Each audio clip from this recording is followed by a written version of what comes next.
Hello, hey, hello. I am Spantopia Rose, but you can call me Span. This would have to be one of the most labor-intensive videos I have ever made. She says at the beginning of a 3-hour whispered voiceover. So this is a speed video of a digital painting, a painting that I did for Paintable CC, Draw This in Your Style. That's Paintable CC, Paintable. Paintable is a guy named David who I found on Facebook who does a challenge quite often. It was a 1 week portrait challenge, that he did, that I found him through that, and I learned how to paint basically. I learned how to digitally paint because of his class, his 1 week challenge, and he made everything clear and easy.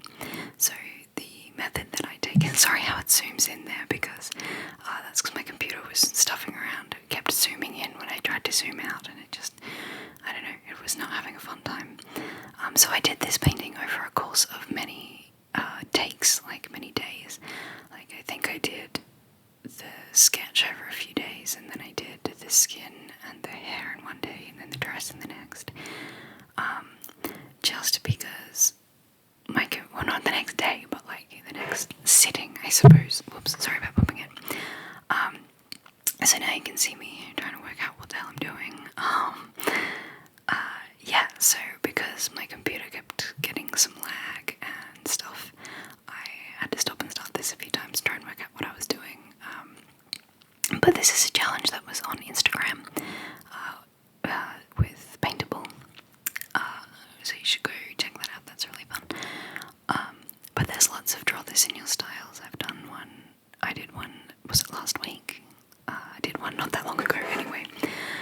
But you can see me just bulking in the light now. So we've got the basic colours and then the lights and the darks coming in. And then it just, oh god, takes so long. How am I going to end up? How am I going to talk about this for 3 hours? Oh wow. Oh well, I don't know if it's quite 3 hours. It might be 2 hours and something, but still. So this is sped up. I think it's 3,000 times.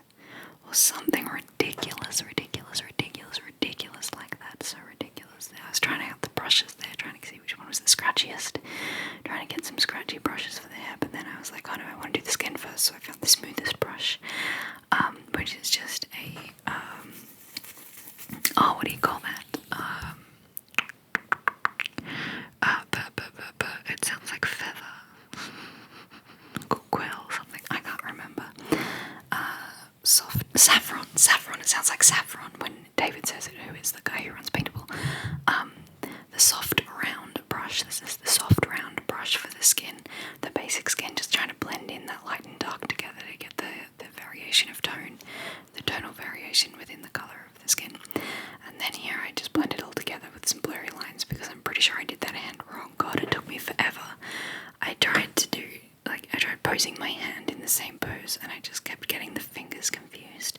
This hand wasn't as hard. I think I just didn't understand the basic concept of what the other hand was doing, and the 4 fingers just all over the place. I think that second finger is supposed to be the 4th finger, but I drew just the second, if that makes any sense. So here I am just using that scratchy brush to get those lines into the hair. And in the hair there with those bits that are coming down, I just did that. I don't know why. I was like, that kind of looks cool, actually. I like it coming down, like the hair is almost like a storm cloud brewing above her. So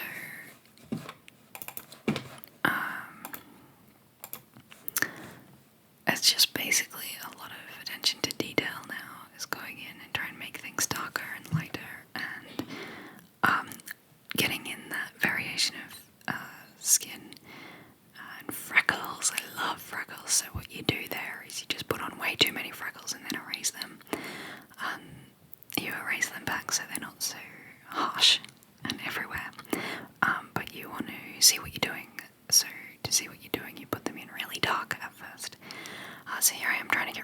that line work because it looks way too much like it's just a coloured in drawing, whereas I want it to look more like a painting rather than a coloured in drawing. So you go over some of those lines. Here I am trying to put makeup on her. I'm not very good at makeup, but the original drawing you can see has really pronounced eyelashes and makeup and stuff. So I'm just like, oh, I'll just see how I go. I'm trying to get some texture into the lips so they look more,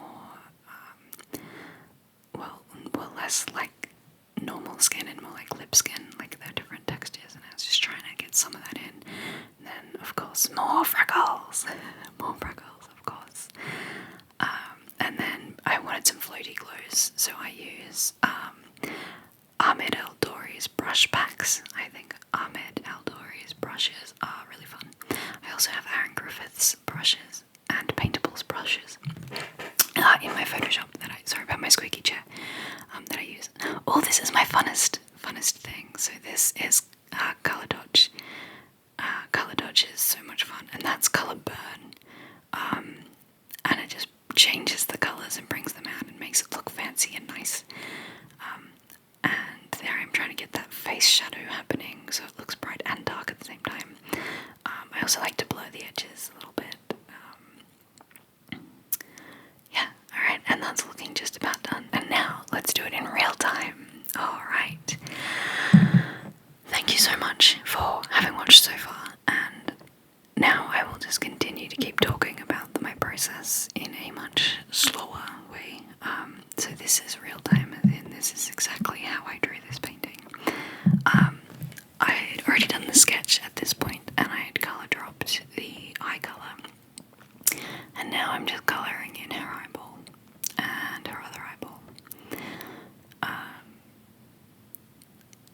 Oh, it feels so slow to me to keep watching, and then I'm like, oh, that looks bad, let me do it again, and you're like, how can that look bad already? It's just like, oh, it's gonna look exactly the same. Anyway, so I do the base colours first. I really like that this girl has purple eyes. I think that's really cool. And I chose to do this not just because I love Paintable and I've learned a lot from them, but also because I liked her eyes and like holding this magic red thing. I'm not keen on her dress. I really don't like the dress. I struggled a lot trying to draw that. And her hand placement is a challenge, but a challenge is good, you know. So then when I had that same colour, I decided that I would do all of it at once. So this is all on different layers to each other. Oh no, all the purple's on one layer, sorry. So we've got the line, the first layer, layer 2, is the line work, the sketch, the initial line work. And then layer 3 is purple, and then the background is obviously the background. So we're working in the purple layer, layer 3 at the moment. And I've got the eye colour and the hair all the same colour dropped colour from the picture, the reference picture. So now I am going around the outline of the hair, just really like sort of basically, like I'm not being really strict on this because the hair can go wherever it wants to go, so this should get a bit faster now. Yeah, hopefully it gets a bit faster. So here's me trying to work out where the hair should go, how it should fall. And as you can see, there's lag happening in my brush there. Oh, that's so annoying.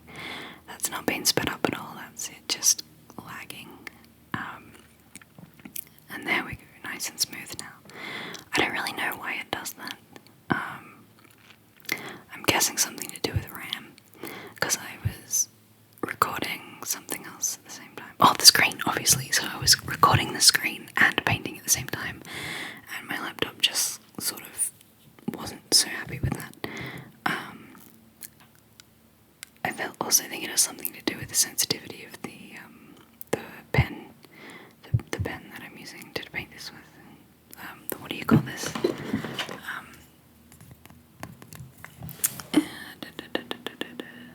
It just says Dell on it. It's like the touchscreen pen and the sensitivity of the nib. Anyway,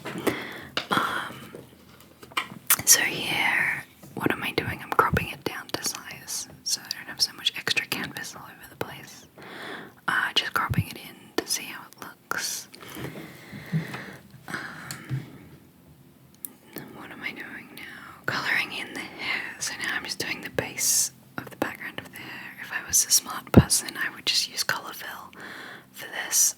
And in the future, like watching this back, I see so many mistakes and so many things I could have done more easily. There are so many shortcuts and things that I could be doing that I'm just not doing. And I have no idea why. Like, to me now it just seems so obvious. I'm like, oh, why hasn't this person just filled this? He's already traced around the outside line. Like, come on. It's like it's not even me. But yeah, I do find it kind of nice when I'm colouring it in. It's very easy to do that. You might notice some background noise. And not just me fumbling about, but a plane sound. And that sound is indeed a plane. There are gliders outside my window gliding. So here I was trying to decide whether I should have the... Gosh, he's really loud. Oh, I can see him out my window. Yeah, so it's just a plane towing a glider out my window. Hopefully that's a welcome background noise. Nice and ASMR-y. Yeah, so I was just trying to work out where the hair should fall and where it shouldn't.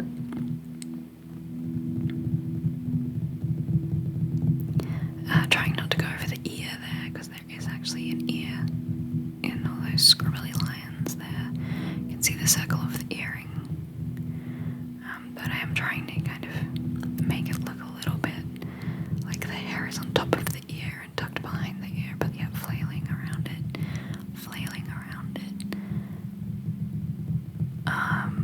Yeah, so here I'm just going over that edge again. It looks like it's lagging to me.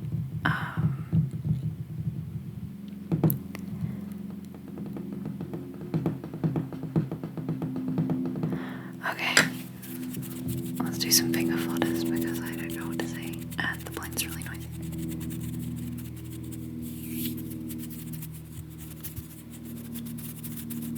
I hope this uploads without, making too much.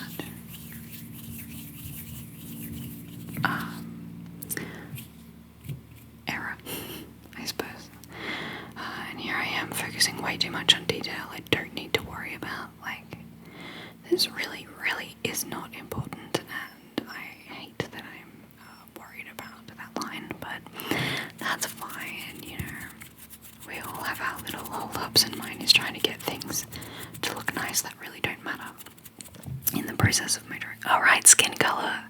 Okay, now this is me hovering over the colour drop tab to try and find a mid-ground colour for the skin tone, and then I put the layer underneath the hair so I don't have to worry so much about the edges. It'll go underneath the hair. That's a new layer. A separate layer to the purple hair layer is the skin layer, and I try to go into the mid-tone for the base colour, the mid-tone. So I like to look at me trying to get this line right. I'm just like trying so hard, and it really doesn't matter. And also, look, the computer is like not keeping up with me here. I'm getting frustrated, I can tell. It's so funny watching this back. I'm like, wow, I'm really worried about this, and it really, really, really doesn't even matter at this point.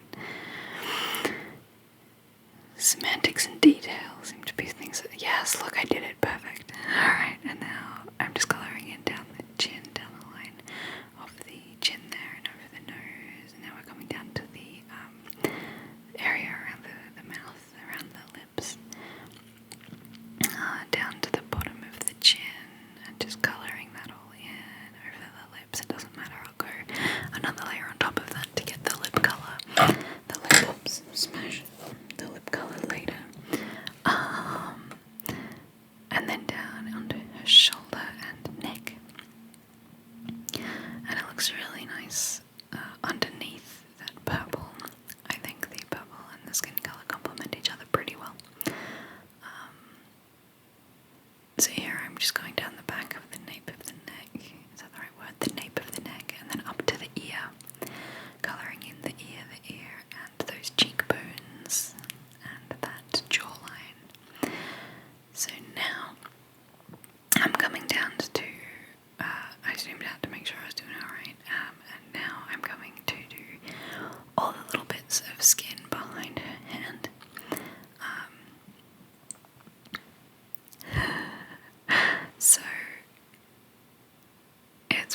literally just colouring in. It's just colouring in the lines here, colouring in the lines, in between the lines, colouring in between the lines, you know.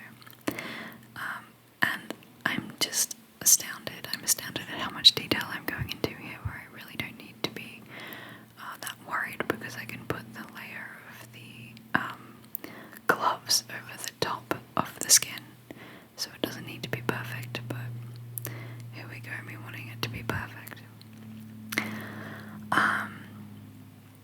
Yeah, so I can see why people like speed drawings, because real-time drawings are frustrating. You really notice every time I erase or edit undo. I love my Control Z.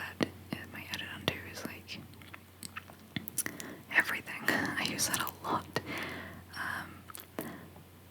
But yeah, look how weird that hand is. I think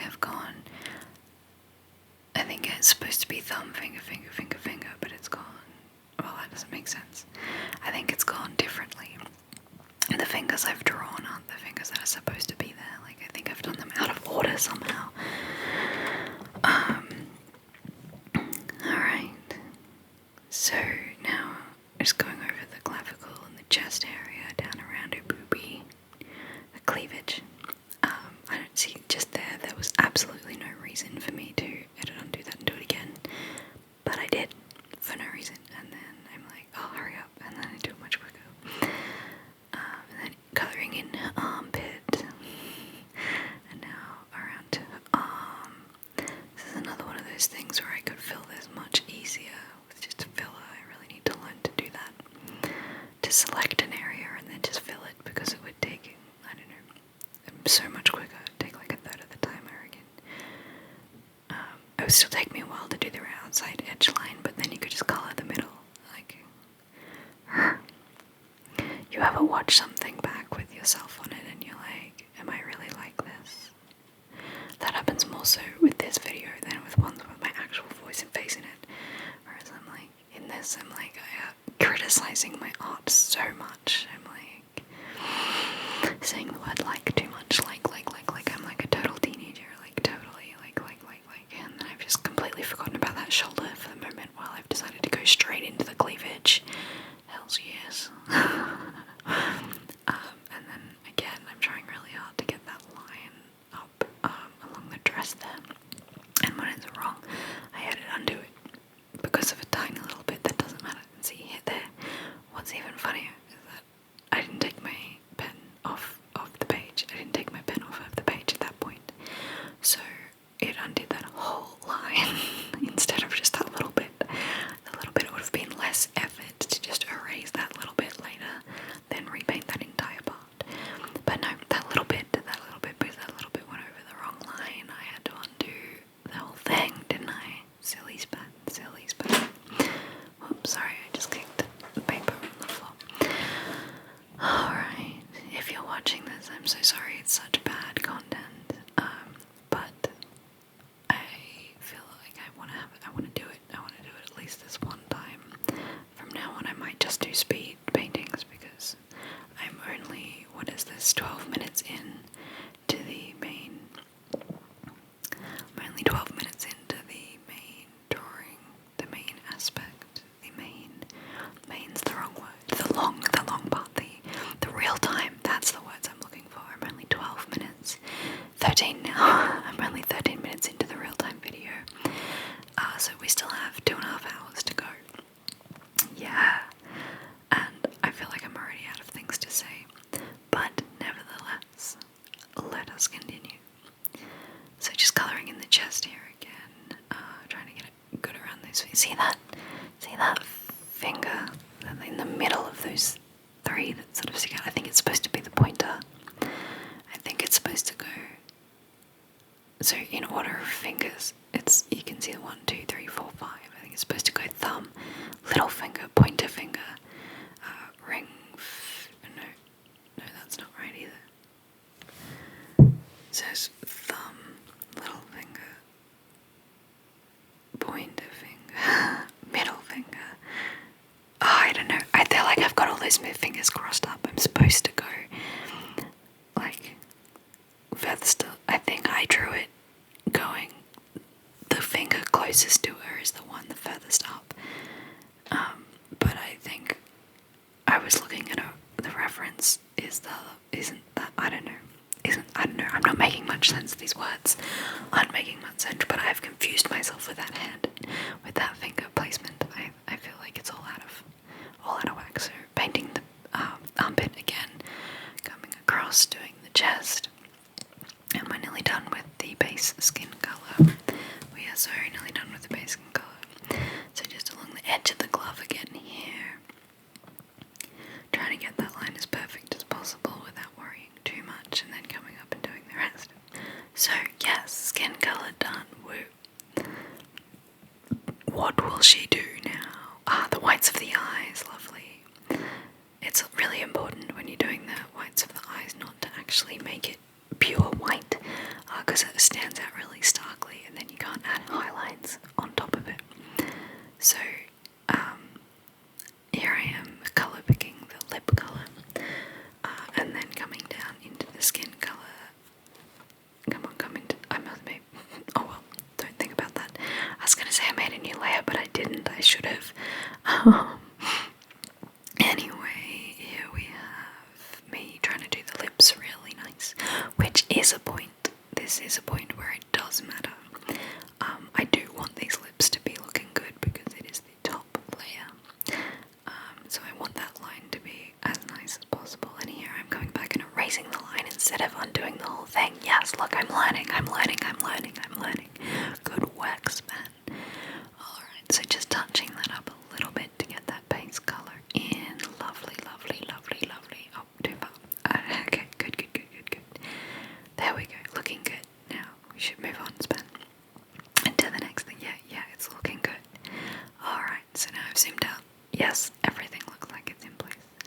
What we're going to do now is colour pick the red. It's so hard to know which part, the darks or the lights, and then you need to pick up one that you think is about in the middle.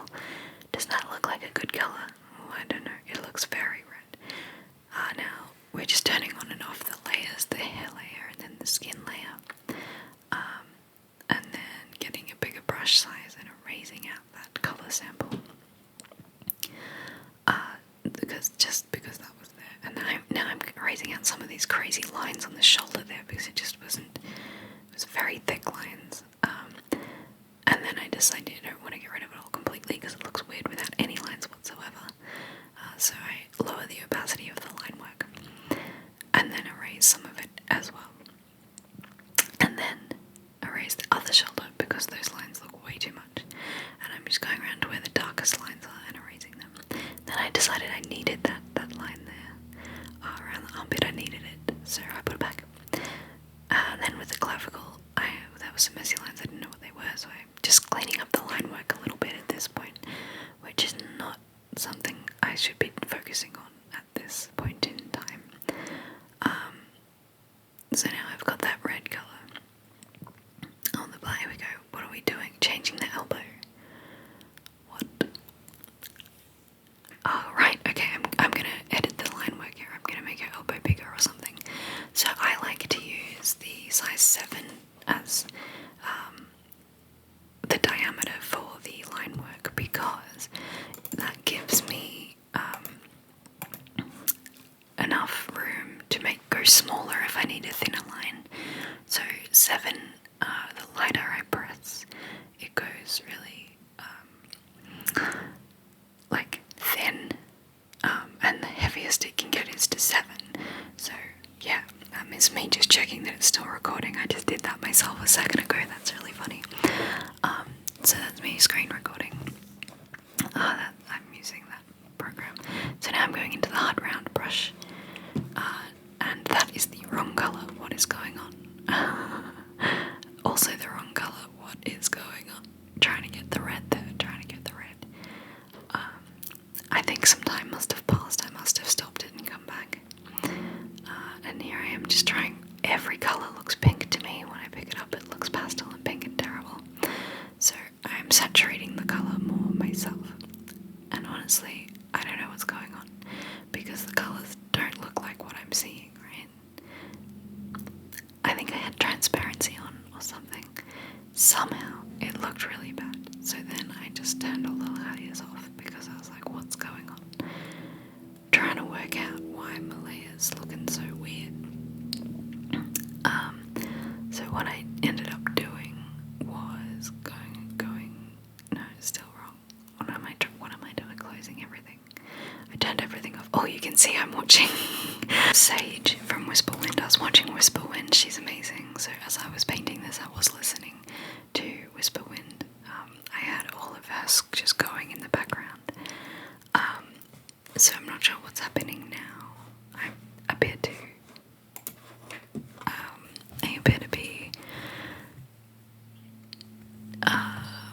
Am I going into light and darks? I'm so confused. Maybe this was when it was playing up. Yeah.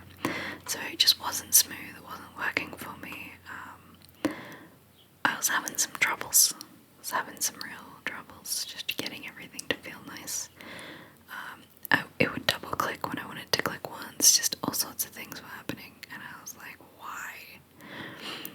These things look wrong. The problems that you get when you get to know all about when you watch the long version. So here I am creating a new layer for the dress and making a little bit of a redder colour. I did colour pick it, and then I was like, I don't like the colour I've colour picked. And then I chose the colour. I'm like, yeah, that's a close enough red. So then my zooming was not working. As you can see, it kept zooming in and in and in, even though I wanted to zoom out. So then I had to click each time I wanted to zoom out, clicking Alt instead of clicking and dragging, because clicking and dragging would zoom in. So instead of turning the whole computer on and off again, I decided I'd just continue on. So with this continuing on, oh man, I'm still colour picking the colour and then oversaturating it. It's a good enough colour, Anna, come on. Because I'm slightly colourblind, I really panic. So now when I've drawn over it like that, I like, oh yeah, it looks good. I really panic about, now it's going over the things, you want that. We've lost the, whoops. See, oh god, it's so frustrating to watch. I was accidentally painting on the layer of the outline, the drawing layer. So now I have a new layer, and I am trying very hard to go along those lines. Yeah, but as I was saying, the colour picker is really tricky for me. Oh no, here I'm zooming in again accidentally. You'll get a lot of this. So the colour picker is tricky for me because I try to get it as close as I can, but I can't. I have trouble visualising the differences in colour because a lot of nuance in colour is dead to me. So here I am saving it and turning it off because I just can't get it to work. It's not working. Click, click, click, click, click, click, click, click, click, click, click, click, click, click, click. Every time I was trying to zoom, it was not working, and I'd have to click, click, click, click, click, click, click, click, click, click, click, click, click, click, click, click, click, like that, like that, like that, click, click, click, click, click, click. So I decided not to, do anything about that, and I would just paint it anyway. If you can't fix it, ignore them, right?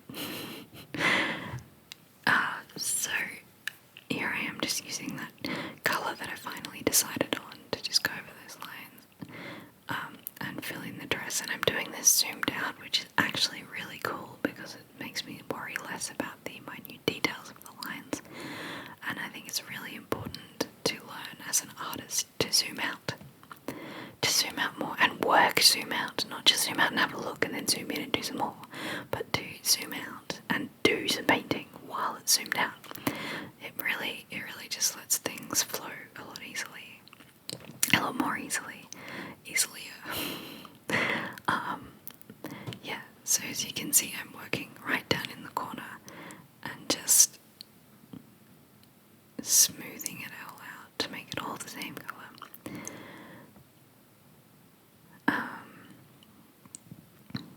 And then I have that perfect line where it was.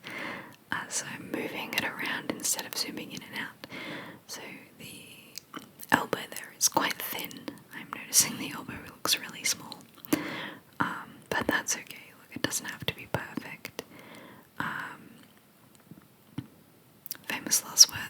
artists are always so hard on themselves, and they're like, oh, it doesn't have to be perfect, it's an artistic interpretation. And then I'm like, I must get this completely right. I must get this exactly. This line must be a smooth elbow line. No, it doesn't have to be perfect span. It doesn't. Trying again and again and again on the same bits. Oh, just checking it's still recording. Yes, very good.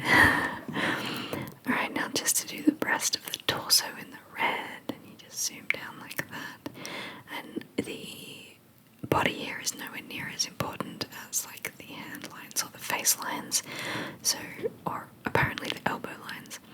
So I am taking less time to make sure it's perfect. The closer I get to the hand, the more I have to make sure it looks alright, because that's where the focus of the eye will be.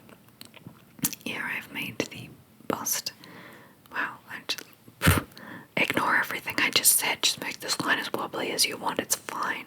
What is happening on that armpit? What is happening? Where does the dress go? Somewhere in between. I want to make it come up higher. I don't like this dress. Look at me go. Oh my god.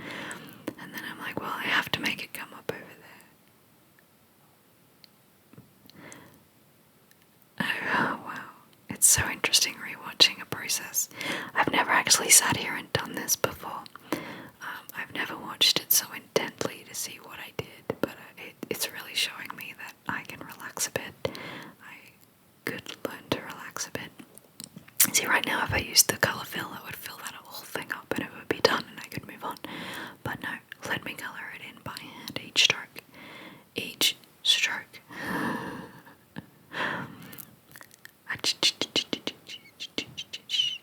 And I missed a little bit. What was going on there? I was like, I was pretending to do it instead of actually doing it. I don't know. There we go. Okay. Getting there, getting there, getting there, getting there. We've been doing this for 26 minutes now. I keep looking at the clock. What am I going to do about that armpit? I need to put the skin colour back in. So, oh, zoomed in way too far accidentally. Whoop, whoop, whoop. Forgot that it had that glitch. And clicky, clicky, clicky, clicky, clicky, clicky, clicky. Alright, so now that somehow I colour grabbed the colour grey. So I just quickly picked up that skin tone again and made that dress line in between the first dress line sketch and the second dress line sketch. So coloured in that white patch skin colour. And now here I am coming in to erase the excess lines that are all over the place, except I'm on the wrong layer. So now I am doing some of the skin away. I really want to get rid of that line. Why won't Span get rid of that line? Ugh. Sometimes I annoy myself. Okay, now I've zoomed in just a little bit to get back to this hand. Isn't it interesting how the colour red seems to have changed quite dramatically? Like the bits near the white are much darker, seem darker somehow, I don't know. Then the bits near the skin tone, it looks different to me and I'm not sure why. But here I am. I feel like we've already done this bit and I'm doing it again and again and again and again. Of the fingers, it's something funky. So that finger closest to the viewer, right, is the little finger, but then the finger next to that, is that the ring finger or the pointer finger? Yeah, see, that is where my dilemma comes from. Am I now colouring in the pointer finger? And it's actually closer to her neck. Or like, I don't know, like what do you think? I think what I tried to draw was that that's the ring finger, but now looking at it I think it might supposed to be the pointer finger. And then this one should be the ring finger. If that's the pointer finger, this should be the ring finger coming up, right? But there's something funky happening with the knuckles. Everything's just a little bit out. I don't know. The fingers are weird. The fingers don't look right. The plane's back, nice and loud. Can't see him, but definitely can hear him. I'm not going to be stopping for that, just so you know. Oh look, I'm just going to make some hand sounds because my hand's going numb because I've been resting on them.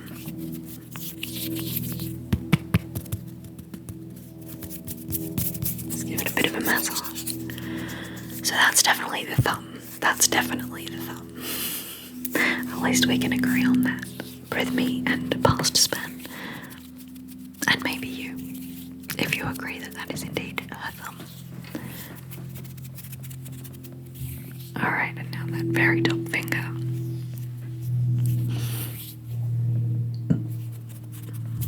I should have had a coffee.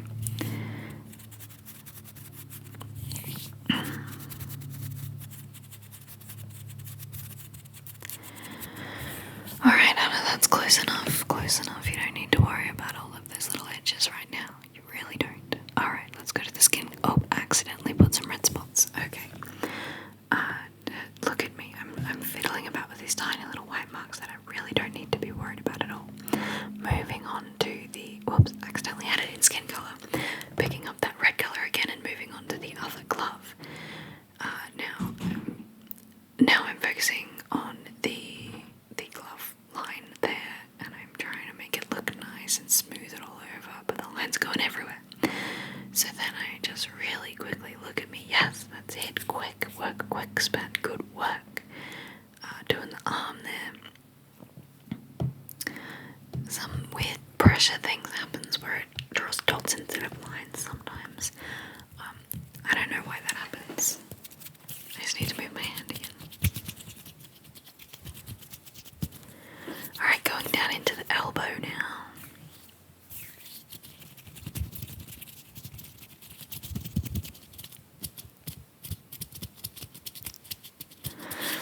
And we're colouring it in. We're colouring in. Wow, we haven't even got to the lights and the darks yet. So this whole process is basically just doing the same thing over and over and over again. And each little bit over again and again as well.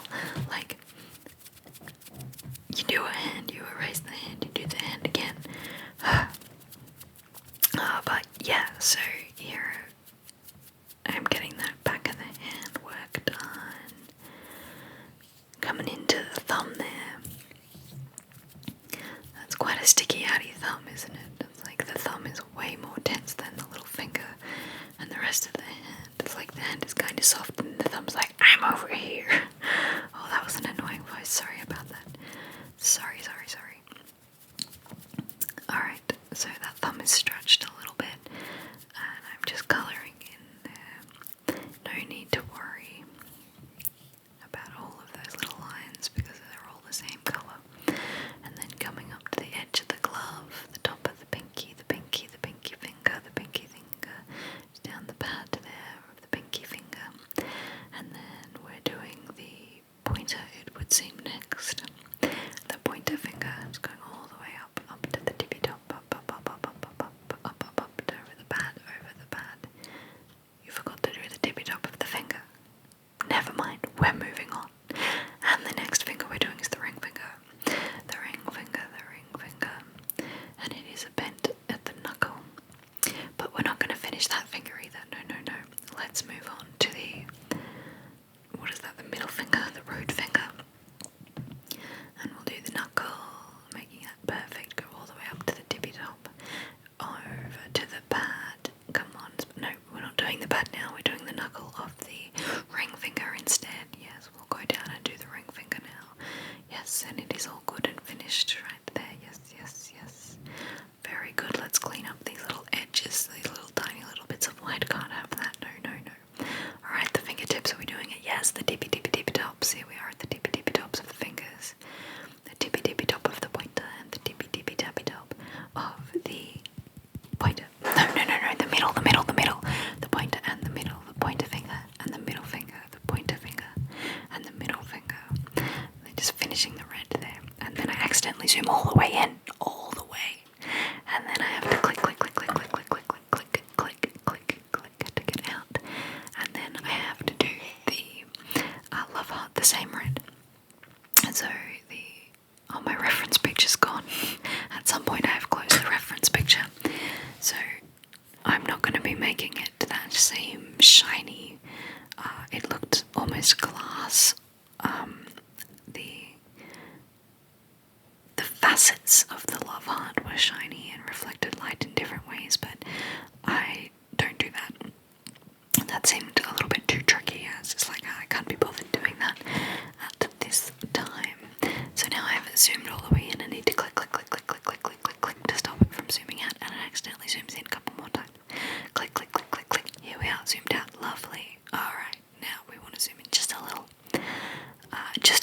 base. And now, what are we going to do now? What are we doing now, Span? What are we doing now? We are erasing some lines. We're getting rid of some of the line work that is obviously confusing me.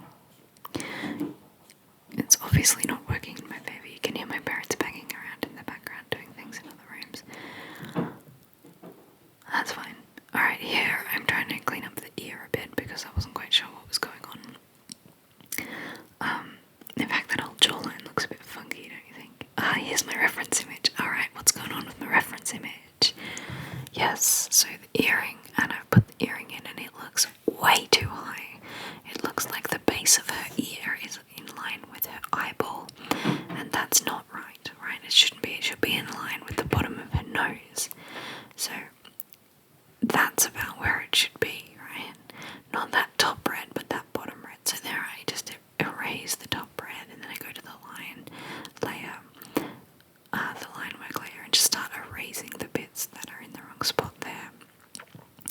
And by erasing out that line work and adding in that red colour, it really keeps that, it sort of shows you where the ear should be. And now I'm coming back in with that brush again to try and put that ear back in. And then what do? I seem to be drawing more line work in the hair, which I just erased. Silly Span. Silly Span. But I am zooming out now to just have a look how it's looking now that we've done the base colours. I'm going in to clean up some lines, draw some new lines, see how it looks.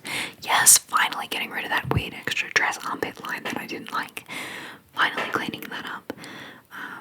Cleaning up around the bosom of the dress, cleaning up around the bosom. Right, and then I'm just clicking it on and off to have a look what it looks like. Okay, what next? I'm colour dropping the white in the... Oh, okay, I gotta go, lunch is ready. I'll be back very soon. Oh, wrong one. Alright, so lunch was lovely. It was lovely, delicious. Thank you for asking. We had ham and salad sandwiches. I didn't actually have any bread because it's so bad for me. It was gluten-free bread, but I didn't eat it anyway. So here I am just going through all the layers. Who knows why? Probably seeing which layer is on top of what. And I'm still having that Zoom issue. I wish I would just turn the whole computer off and on again. That would make everything a lot easier. A lot easier. So now I need a new layer over the top of this, please. Anna, please, Ben. Yes, so one more drawer layer. No, that's on top of the same layer. Alright, well apparently I'm doing this on the skin colour layer, so that's fine. Just making these droplets, or these, I don't know what they're called. I guess magic markers, I don't know. I don't made it. So yeah, there we go. Just making... Oh, you know, I really should talk over the top of that rather than stop to listen, because otherwise I got to edit it out later, so I'll just talk over the top of my mum talking in the background as she's talking about what time the picnic's going to be tomorrow. But anyways, here I am taking my own advice and making the whites of her eyes not so glaringly white, because that's actually super important. The zoom. How wonderful. I've kind of got a workaround happening for it at least. Right, so now here I am putting that shadow in on that eyeball again. I seem to have thought about it and just been putting it in where the shadow would be, and that's really cool. So that it's like giving myself highlights, I suppose, in the eyeballs. And now, can't erase on the same layer because it gets rid of the skin. You gotta draw the skin over the top, and I draw the skin over the top. That's it. Alright. So, interestingly enough, I don't really remember what my thought processes were at the time, so I don't know what I'm going to do next. So I'm kind of just rambling as it's happening, which is interesting. Instead of knowing what I'm going to talk about next, I'm just like, okay, now Anna seems to be stopping the recording. Alright, well that's good. She stopped it and then started it again. Good work, works, Span. Alright. What are you doing, Span? What are you doing? What are you doing? What are you doing, Span? She's, yeah.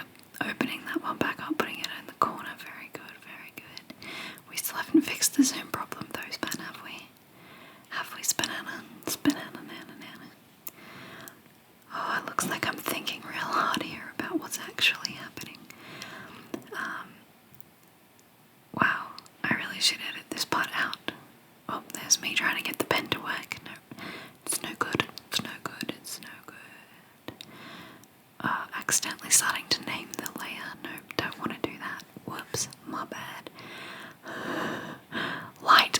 That's what I'm thinking about. Thank you for giving myself this little note. God, I'm good. Okay, so I'm grumpy because I don't know which way the light's coming in the reference photo.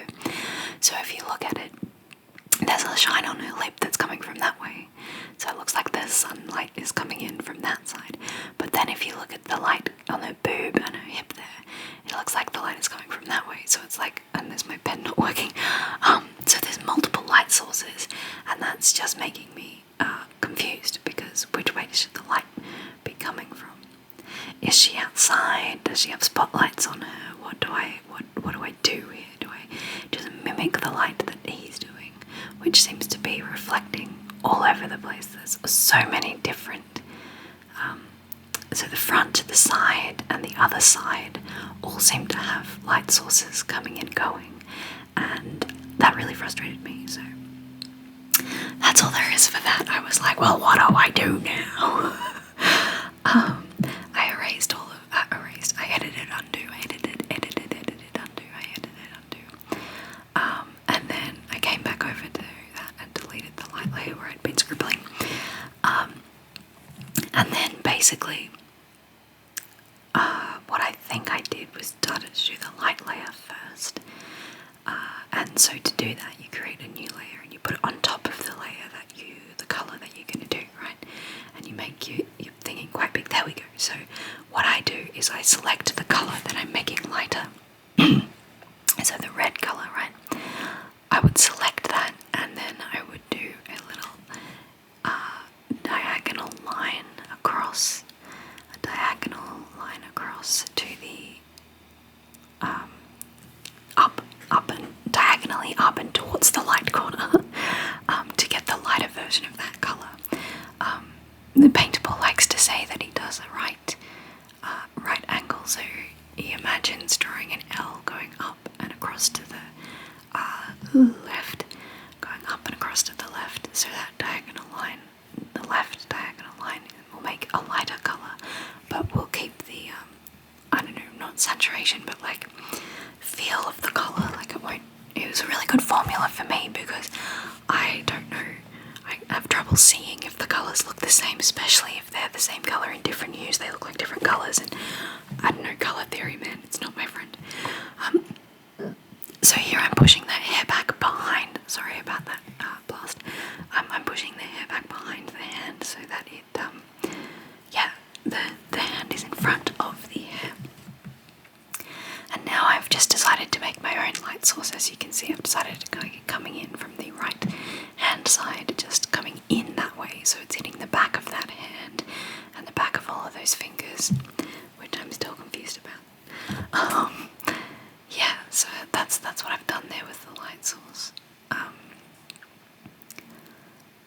now I seem to have stopped doing things for a little bit. Why have I stopped?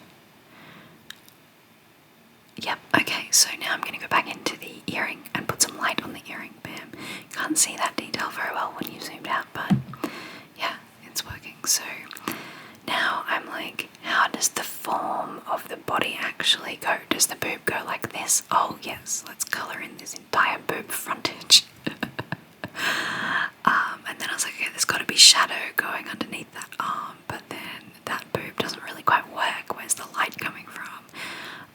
So we needed that sort of highlight along the body there. I don't think I did that very well. Anyway, and then just that muscle in the arm there, and just hitting that bit. You can see where the light's supposed to be reflecting, coming off that side. Yeah, I think I did, an okay job at the lighting.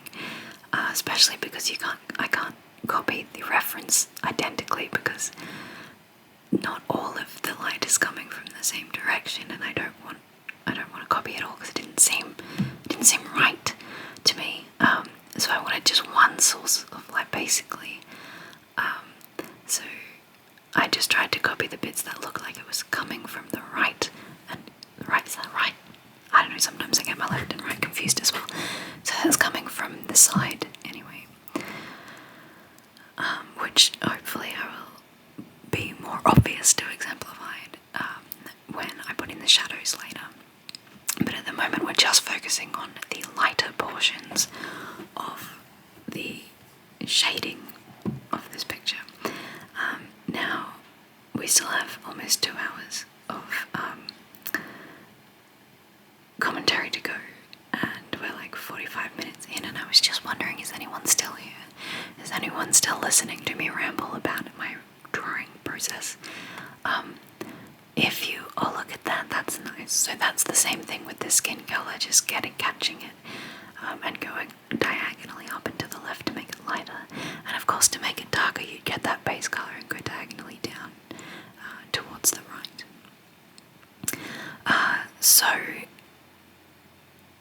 Maybe is this where I notice how bad that jawline is, please? At some point I do fix that jawline up a little bit because look at it, it's all over the place. This might be the moment. Yeah, so if you, invalid numeric entry, whoops, tried to get a drawing line, accidentally got something else.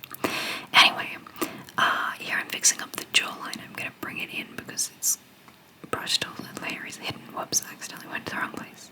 Okay, it's working now. So I wanted to change that jawline and I just drew it in where I thought it should probably go because really it was looking a bit funny and I didn't like it obviously, so I erased it again. There's a lot of trial and error in art, especially when I do it. It's like, where do you want that to go? Here? No. Here? No. Here? Maybe? I don't know. So here I am trying to figure out the structure of the face because that's how you know where the jawlines go, and that's circle from the ear and the face goes up and down, right? So you want that jawline vaguely to mimic that ear, bottom line, like that bottom line that I drew. Anyway, this is hard to explain, it turns out. But yes, if you are still listening and you've made it this far, please, please, please leave me a comment and let me know. Write something like purple potatoes, purple potatoes, purple potatoes. If you are listening, oh look, I'm also lowering the ear. Good girl. Yes, good work, Span. Okay, that ear was bugging me, but I didn't want to say anything because I didn't think I did fix it, but it turns out I did. So you bring that all the way down. Oh, doesn't that make it look so much better? Yeah, that makes it look much prettier. Right? Even the jawline being brought in a little bit, and then if you erase that out, whoops, accidentally still got some light there. Skin tone, we have to go to the other layer, and I know the other layer. Yep, that's it. And then delete that off. There you go. She's starting to look a little bit less alien-esque now. But yeah, purple potatoes, purple potatoes, purple potatoes. If you are listening and you have just skipped forward and happened to pop down now, please comment. Purple potatoes, purple, look, oh, it's breaking again. Oh, that's so frustrating. Why won't it go over there? I get so annoyed. Okay. Sorry about that. Yes, so here I am drawing where I think the jawline should go in my mind and going, is that where you'd put it? Where would you put it? So I've making the size of the brush back down to 7. Again, I like to draw sketch in number 7 diameter with just a pressure size sensitive. Yeah, look at that jawline coming together, and just erase the other jawline. Looking a little bit needed now. That's better. Quite often I get the sketch work done completely and I don't want to change it. I'm all like, oh, but I'll make it worse. But recently I've been more like, well, if it looks like it needs fixing, I should fix it. Like, I can can still see that that's not quite right, and I need to fix that neck some more, but it's fine. And I've obviously thought it was fine, so I've picked up that lighter colour again for the highlights, and I'm just trying to shade in size 7 diameter. No, so I've just dragged that back up to around the 50s, the mid 50s now in size, just for colouring in. And now I'm putting in some light on the cleavage. There should be some on that shoulder there. Yeah, just trying to. Oh no, I didn't like either of those. Apparently, no. Let's get rid of those. Okay, on and off, light and light. I've accidentally put the light of the. Oh, I'm putting some light, the light of the dress red and the light of the skin on the same layer, but that's alright. It'll all end up on the same layer eventually anyway, I suppose, won't it? So now I'm just trying to put some detail into that face, trying to get some light onto the planes of the face, and light up that whole side of the face.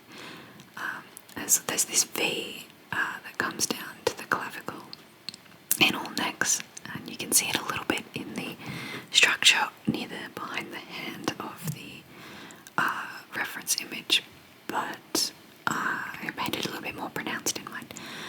Alright, so here I am trying to work out where to put the lights and shadows, and I've put it completely on the wrong side there. But that's probably because I forgot to think about what I was doing and was just copying the reference. So now I'm basically just doing the boobies again, just adding highlights everywhere. I've done way too many highlights at this point. So hopefully I move on to shadow now. On her lips, we've got to do the highlights in the lips. We also haven't done the love heart or the hair. We haven't done the hair yet. There's a nice little highlight in the lip, give the lip. But we also have to do the hair, and the hair is a momentous task. It's quite large, and his hair is quite sectioned out, you know. Oh yes, let's do the love heart first, sorry about that. So it'll be coming from that side as well. So I've started to start paying attention again. I'm like, oh, where does it look like on his? It's going all over the place. Or am I going to put it? It looks dumb on that side. Let's just do it on this one for mine. And then I'll put just a touch of light reflecting on the other side. I didn't want to go into the detail to make it cubic, like maybe it was a stone or glass or something. I didn't want to do that. So then, now what are we doing? Now we are erasing the eyeshadow. Why would we do that? Oh right, we're just making the light a little bit lighter in the droplets on her forehead. Trying to clean that up a little bit, I think, but it's not entirely working. I'm in the wrong layer. Yeah, can you hear the birds outside? Always. I'm always talking about the birds outside. I'm not sure what that one is. I think it might be the chuffs, that whistle. Like, whew, whew. Oh, what is that? No, my god, it's a hawk. What is that? What type of bird is that? Oh, I have to go. Excuse me one moment while I just go find out what bird this is. Stop. Okay, alright, so I'm back. It's like many days later. How many days? Like 1 day. Yesterday, no, the day before. It's 2 days later. And the bird that I saw out of my window was indeed a eagle. It was a hawky thing. It was a sea eagle. It was a sea eagle. I'm pretty sure. By the time I'd gotten outside with my camera, I had lost it. Well, I mean, I knew where it was. I could still see it. It was just really, really, really far away, so I couldn't see it very well. Also, because it's 2 days later, I had closed the program, and I am not sure where I was up to, so I've roughly chosen where I think I was up to, and I'll just work this out in editing. So I am going to talk about what I can see and hope we can get that to match up one day. So at the moment, I am just lighting up the highlights in the hair. And now that I've done that, I think I've just very basically done that. I am turning on some layers on and off there for some reason, I'm not sure. Oh, that's creepy. I've got the highlights. I'm trying to erase part of the highlight. Okay, that's a good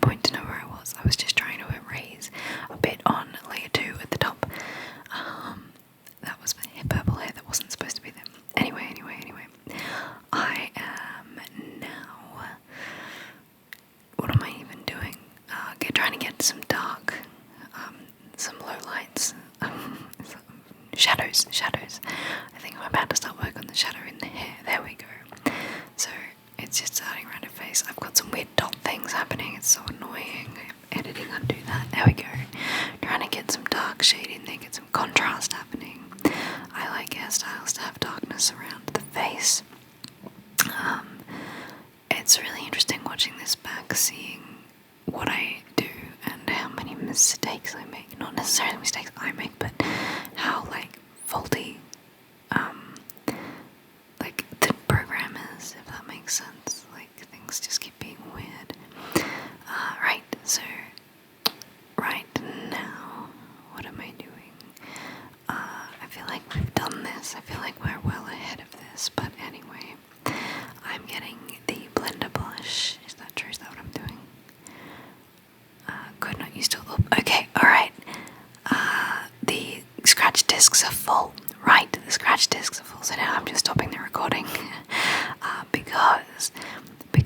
because I couldn't work on the image anymore because I didn't have any space on my computer because my scratch discs were indeed full. So now we are back, and I have cleaned up those scratch discs. I had to move a whole bunch of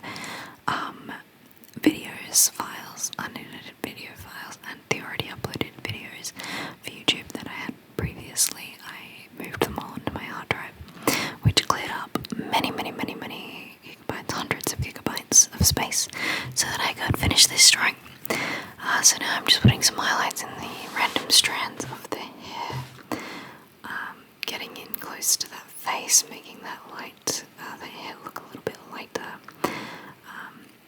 I'm trying to make it catch the sun a little. Yeah, so that's coming down and around and behind the fingers. I remember how I wanted that. I did that earlier. Look, see, it's breaking again. The smooth line's just breaking. I just don't even care anymore. I'm like, whatever. Moves on to the next line anyway. So now we're doing individual strands of hair. That's a bit much. I mean, they're not individual strands. They're just like the loose bits around the face. And now I'm putting some highlights in her eyebrows. Again, the pen isn't quite working. Again, the other eyebrow has highlights on the other side, and now we're putting those purple highlights into the eye as well. So that's just trying to pick up the depth in the eye there, and then I'm also going to put in a shadow, picking up that darker colour and the top of an eye, the iris of an eye, the top part is usually shadowed by the eyelid, so even if you're in, like, doesn't matter what way the light is actually coming from, the top part is often shadowed by the eyelid. So that's a really interesting thing in drawing, is to make your eyes look a little bit more realistic, is no matter what, make them darker at the top of the eyeball than at the bottom, because the light tends to catch in the bottom of the eyes rather than at the top, and it does tend to get darker at the top of the eyes as well. The top of the eyes tends to be darker and more shaded than the bottom. So now I'm trying to get a darker colour for the skin tone shading, and I've got that, and now I'm cursing my cursor. My shadow under the chin there is coming along nicely. So now I'm basically just going, alright, where's the opposite of where I put the light? So I would put it, you wanna have some shadow, and see, let the armpits make all of the indentations in the clavicle. There, that's what I'm doing. They're making the armpits and the clavicle down in the other armpit and the boobies. I should go do the cleavage now too. Yeah, there I am, getting some shadow in there. Just rolling down my sleeves because it is cold. It's getting cold now, even though it's quite a warm day. The sun has picked up. The sun's been shining all day. The wind has picked up. So it's a little bit cold. It's a little bit cold again. So what am I doing now? Just adding more shadow in that skin tone. I need to do some shading in the face now. Surely. Oh no, I just erased something. What am I doing now? Zooming in on the face and putting freckle where it's not needed. Alright, right now I'm going in and putting in some shading in the face, so that ear would be shaded by the curvature of the ear and also the hair around it. So I like to put a darker shade in the cheekbones, the high cheekbones, because that's where the sun-kissed freckles will be in the face. And I also here I'm adding in the shadow where I actually think the shadow would go. And you can see where I'm leaving little bits of highlights just right next to the crisp end of the eye there. But all of this I realised is on the dark side of the face, so accidentally zooming right in, zoom in further, okay, zooming out a bit. And yeah, so now that nose would cast quite a shadow across this far side of her face, so I'm realising now that all of that needs to be a darker skin colour. Yeah.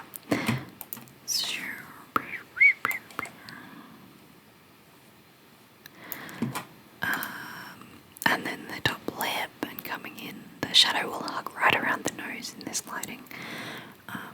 And just trying to erase that back and then draw it again and then erase it and draw it, trying to get those lines really smooth. And I'm hugging the shadow right into the corners of the nose and down the bottom lip there. And forming a chin with the shadow as well, the top of the chin, just that round bit at the top of the chin there. And now I'm accidentally zooming in and zooming all the way out. Alright, so now I've got all of the lights and all of the darks. Surely, oh no, we need the dark reds. Okay, now we're getting some shadows into the dress, some shadows into the dress, and we're starting off with the hand. So we're just putting that in really briefly. All these weird mixed up fingers, I'm pretty sure they're not in the right way still. I'm still pretty sure. So if earlier you typed purple potatoes, could you now please type panicking pompadours, purple potatoes with panicking pompadours. I like saying words that start with P, even though they're the hardest to pronounce, such as peripheral pyrography. Boom, nailed it. So it's just a good indicator for me to see if anyone is actually listening to this. And I guess it doesn't really matter because the purposes of ASMR is to get you to fall asleep.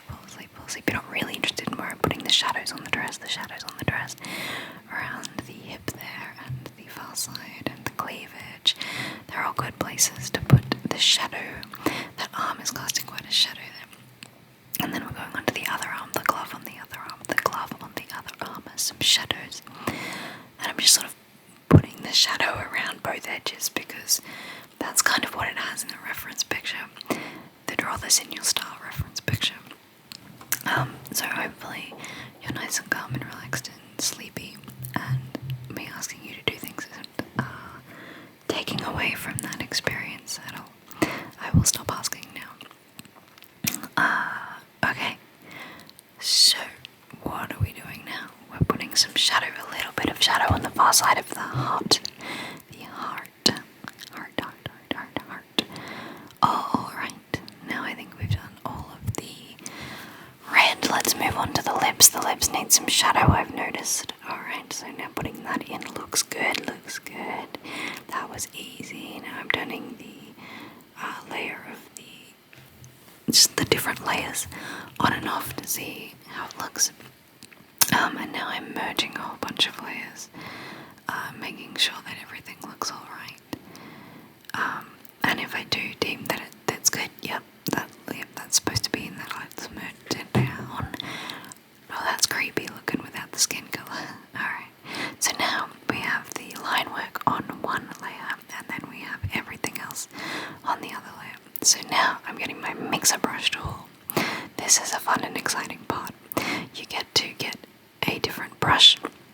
You can see all the different sets of brushes that I have here. I use Ahmed Eldori's, I use Paintables, and I use Aaron Griffith's the most. But now I'm going into the ultimate hair brushes, and I'm trying to choose one that has a texture that will just blend all of these colours together a little bit, blend the colours a little bit, mix a brush tool. So now I've noticed that didn't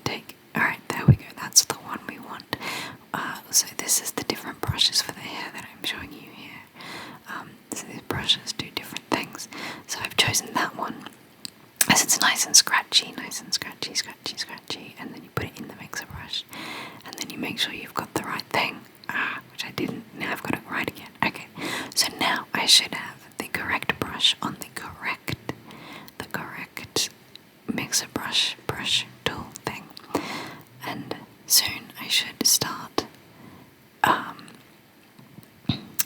blending, mixing it all up. You gotta turn on that little thing up the top, whether it affects all layers or not. Okay, so what am I doing now? Going into an even harder brush because, yep, alright, so now we've got the right brush. That took some doing. Now we're zooming out a little bit and we're just gonna blend all of this together, and you can see my computer doesn't keep up very well with me. So this is going to be another frustrating 45 minutes while I do this, because what will happen is I will do that. I will make one bit look really good and then have to stop and wait for it to catch up, wait for it to catch the loading up here. So that's annoying. Part of me was just like, hey, I know, why don't I speed draw this? And then I was like, oh no, Anna, that's the point. Span. Sorry, I call myself Anna when I'm in trouble, which seems to be quite a lot recently. Also, sorry about the parts of the breathing that I'm doing now, the speaking. But yes, so here I am trying to get that darkness to just come up into the mid-tone colour there, to blend it out, just trying to smooth it, and it is slow, you can see. And now I'm going to a soft round pressure opacity. Is that what I wanted? I think I just used the wrong brush. Anyway, it should be pressure size, not pressure opacity.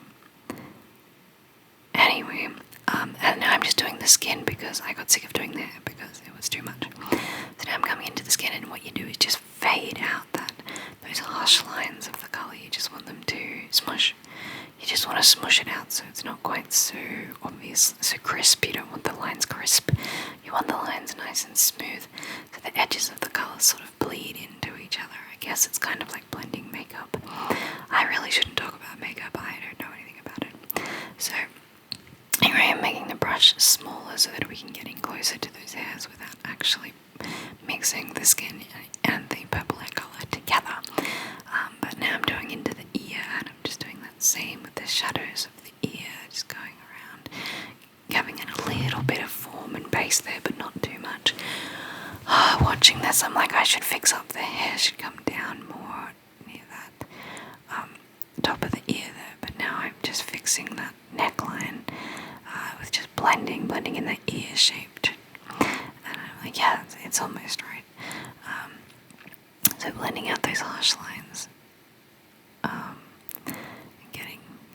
I thought I was going to fix the hair there, but I didn't. So getting that line of the jawline, the cheekbones is what I was doing there. Now I'm coming back down again just to go over that line, just going over that edges of the shading of the light, just smudging it out. And now we're going down to the chin, and we're using that jaw, trying to create that jawline just with light and shadow and base colour. And you want to not have too many crisp lines, but you don't want to fade it too much there on the top half. You want that to still be quite a sharp line, because that's where the jaw actually has a shadow of the neck behind the light mid-tone of the jaw. So over here you want to blend that line out completely so you can't really tell where the line is supposed to start and stop. But on the other shadow line, it was more important to keep that line a little bit more crisp so that the formation of her jaw is still there. And now I've just put the line work on and off because I like to see what I'm doing, but I also like to not see what I'm doing, if that makes sense. So I like to blend this layer all together without having the line work in, because the line work has this way of blending that makes everything dark, it makes it black, it blends the black in as well, which can work really well if you do want to have heavy line work. But I'm trying to make it look like a painting, right?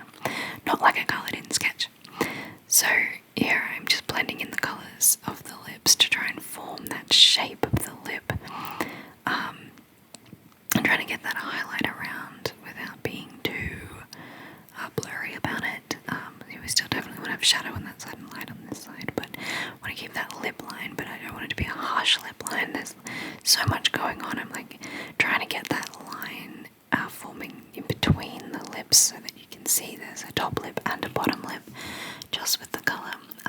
Back down to that chin line, making sure it's nice and crisp. Right now they're going up to the top lip above the lips. Just getting that nice shadow line in, just trying to blur all those sharp, crisp edges around the nose.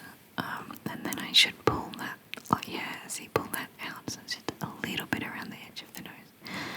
If I was a smart person, I would put the line work back on so I could see what I'm doing here around the edge of the nose there, but I didn't do that. I just took the risk.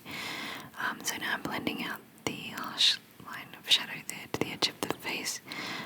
You do want some of that skin, mid-tone skin colour coming in around the eye there. You don't want to lose everything. You want it to just peep in. So this is looking pretty good. The nose highlights just a little bit too much there. I'm trying to make them bigger and less intense. So I'm just blending that out, trying to follow the curvature of where the way that the skin would go, because you can actually see that line work now. So just trying to smooth that out as to where I think the actual shadows would fall and where I think the form of the face would be, and trying to get my brush to do that, follow that same form, but still blend out those harsh edges. Right, so then I come over to the other eye and do the same around the eyelids there, being very careful not to get the skin colour contaminated with the eye or the hair colour, but still blending it up like that, trying not to get it too harsh. Right, and now I've decided to move into the droplets. I'm not really sure what they are, the bits on her forehead, those white bits, dewdrops maybe stuck on. I'm not sure what that technically part is called, but I'm just trying to blend that out so it looks more natural, more like it's actually part of the painting. And then now what am I doing? I'm like, okay, that looks pretty good. The skin looks alright now. And I've zoomed in and I'm changing the brush size to be smaller, and I'm blending in the shadow of the eye. This is nice. Okay. So now I am trying to stop that skin colour from being quite so in the eyeball, if that makes sense. But I'm also blending out that shadow there so that there is that darker shade, and not those harsh lines as well. I'm getting way too much skin tone in the actual eyeball there for my liking, way too much. But now I'm pulling that eyelid up over the top, which worked well until I just pulled the eyeball back down over the top again. But it's not doing too bad. I'm just trying to get that little white bit, that crisp white bit out. And this corner of the eye here is way too dark. We just need to blend that with the skin a little bit. Oh no, I didn't like that, deleted it. Alright, what am I going to do now? There we go, zoomed out to do it again, so I didn't know what I was doing. Right, so now I'm just continuing to morph that eye a little bit. I'm overworking it, I should have stopped. And now going into the other eyeball, getting the whites of those eyes to be the right shape, and getting that shadow line not completely disappeared, and then making that more rounded, bringing that colour down to that lid so that it all sits nicely together. And now that shadow line, I'm just making it a little bit, there we go, bringing the light back over the top of the shadow. That looks better. And then bringing it back down again. I like moving shadows and lights around in this process, and then bring the eyelid. Whoops, accidentally put the eye colour into the eyelid. Now bring the eyelid back over the eye colour, blending out that white, and we're zooming out for another look. Yeah, cool. It looks pretty good at this point. So now we should move on to the shoulders. So you make the brush a little bit bigger, and now we just do the same thing around all skin. So just as the side of the neck is the light side, so I'm just trying to bring that across to each other. I'm dragging the shoulder up to the neck and the neck down to the shoulder. The highlights, I'm dragging the highlights. I'm trying not to change the shape of the body too much while doing this, but you do want to smooth it out so it's not quite so glaringly, I don't know, crisp, I guess is the word. Well, I don't, anyway. So here I'm like, I probably should have made my brush bigger at this point because I'm doing a lot of work here, or I could have just made my brush bigger and made it less work. And there I'm bringing some white in, making those shoulders rounder and smaller, working on the clavicle now. You can see the computer struggle to give up again. Trying very hard not to get any of that red glove into that highlight of the clavicle. And now just bringing that random bit of shadow there, just smoothing it out. And then rounding that bit off near the armpit and the boob, just making sure everything looks nice. Hello, Stephanie. Stephanie's gone for a band. She's a good girl. Right, so now I'm just doing this shadow on the top of the clavicle. Same deal. Now I'm just checking that everything's still recording. Yes, very good, very good. Gotta clean that armpit up a little bit. Alright. And down the side of the arm there too. So again, this process is very repetitive. It's just you learn to do one bit and then you do it all over it. You do it again and again and again and again and again. But I did just learn that the 1 week portrait, which is Paintable's 1 week challenge, is starting again. It's starting again. It's now, isn't it? It's next week. I'm not sure. I signed up to it, so it'll send me an email to remind me to join in. Remind me to join in. But that's on Facebook mostly, and his website. But you put your results up on Facebook for feedback. You put your results back. You put your results of what he teaches you up on Facebook for feedback. And there's a great little Paintable community there that revolves around Paintable and the 1 week portrait challenge and the other challenges that Paintable has too. It's just an artist's community, really. So I'm trying to form the dress and the arm to feel better in the armpit, and I'm like, alright, moving on to the cleavage, the boobs. I probably should have worked on this better to get more definition in that left side, but oh wells. I think I've got the light bouncing the wrong direction, honestly, on the actual fabric itself. But that's okay, bringing some light down where there couldn't possibly be any. Yeah, it's good work. A span. Alright, just really blurring up those where the dress ends and the skin begins, just blurring that. Who knows why? Right, and then trying to make it a little bit curvaceous there. Failing but trying. Right, so just trying to curve out those highlights on the bazongas, the breasts. Really, there would be a shadow of the hand there. I think it looks a little bit weird, it looks a little bit wrong, but that's fine, that's fine, that's fine. Right, so just smoothing that, smoothing it, smoothing it, smoothing it, smoothing it, smoothing it, smoothing it, smoothing it, smoothing it out, smoothing it out. Alright, that looks pretty good. I zoom out for a better look. Yep. Alright, so now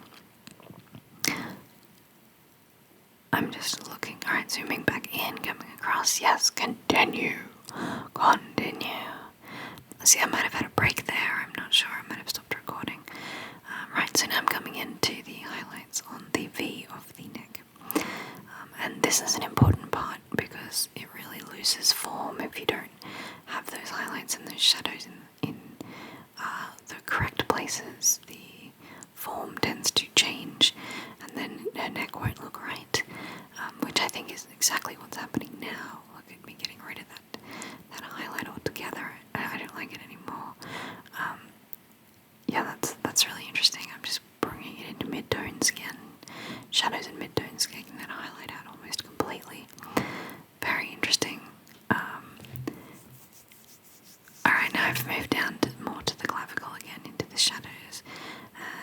basically I just want that to keep the same form that it had, but in a smoother.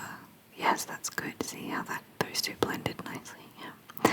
So now that we're getting the edge of the highlights to the highlight and the mid-tone, and the shoulder. I really like this shoulder. I don't know. I think just because it blends out into nothing so well, with the dark right on the edge and then the midlights and the highlights right next to it. That's pretty cool, you know. And I'm trying really hard not to blend that purple, but that's not really working. Pulling that purple back into the skin color, which is terrible. But really, it's my painting. It doesn't really matter if I do things I don't mean to do. Who's judging? Me. I'm judging very harshly. Another cool thing, just while I continue to blend out these highlights and shadows, I'm going to talk to you more about birds because, you know, I'm a twitcher. And yesterday, or whenever it was, when I ran off 2 days ago, when I ran outside to see that eagle, I had my camera on me and I stayed outside for a bit and I saw, very up close and personal, I had an experience, a nature experience with some gang cockatoos. Now gang cockatoos are very elusive creatures. They like to hide, they don't like to be around people much, especially not here anyway. And two of them, a male with a red head and a female that has the grey head, flew towards me and landed in the tree right above my head. And it was an absolutely magical, like it was so close that bird she looked me right in the eyes and she was just so curious. And that was just such an experience. I got some photos. You can find them up on Instagram. Spanmade Instagram has photos of her. She was in the picture's really nice because she's this grey bird in this tree and it's beautifully framed by these two white branches of the gum tree. I really like it.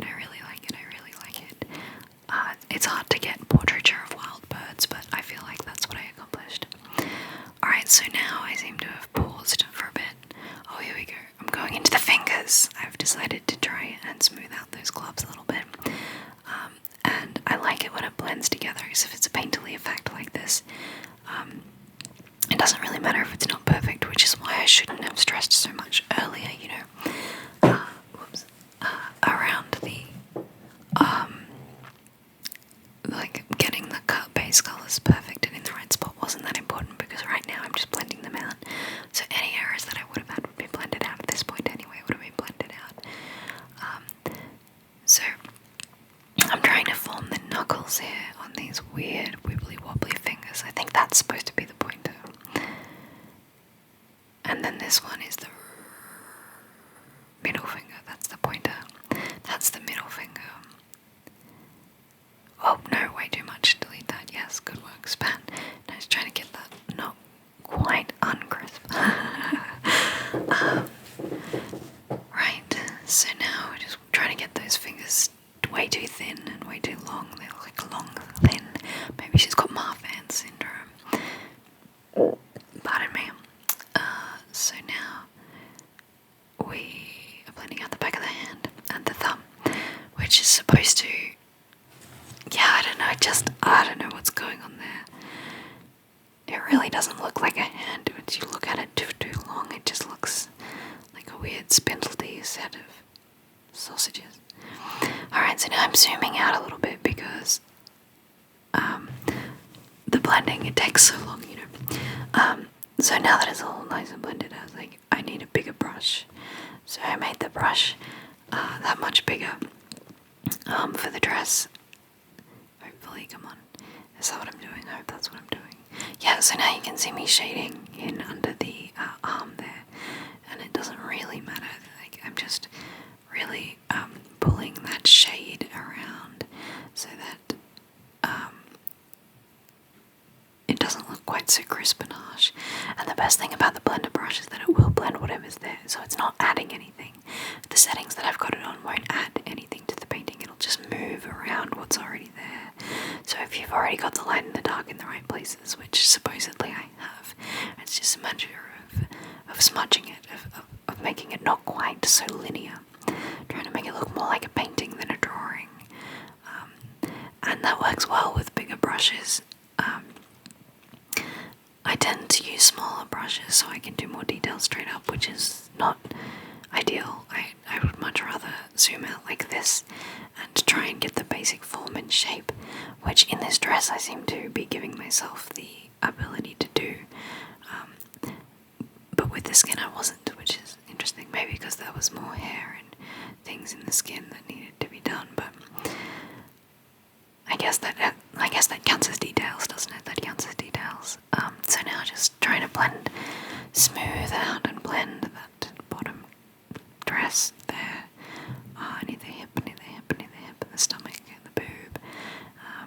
And just really pushing those colours in and around and trying to make it as easy on the eye. Whoops. And even there, I pulled some of the white in and I wasn't too bothered. And I think that really looks good. When you're not too worried, when you've got some blurry bits and some crisp bits, it adds that sort of texture of contrast. The contrast between the blurriness and the crisp lines, and also the contrast between the darks and the lights. Has everything handled together, So now I've moved on to the glove on the other hand, and I'm just trying to keep that form while I blend it together. And the good thing about having the gloves on is that it's nice and smooth. You have to worry about the texture. Don't worry about the texture of the skin at all at this point. Just trying to make sure that those sausages look a little bit like fingers, and then I'm coming into the heart and just blending that all out, basically making it all one colour again, which is a bit weird. And then I was like, you know what, maybe if I blend it all the way around it can glow. I don't like that, do it a little bit less. So I started doing it a little bit less, and kind of changing that shape and making it less real, like just what is this? And then I thought I would make it wispy and come down to the thumb like that, and then come out and come up, and I didn't like that, so I stopped it.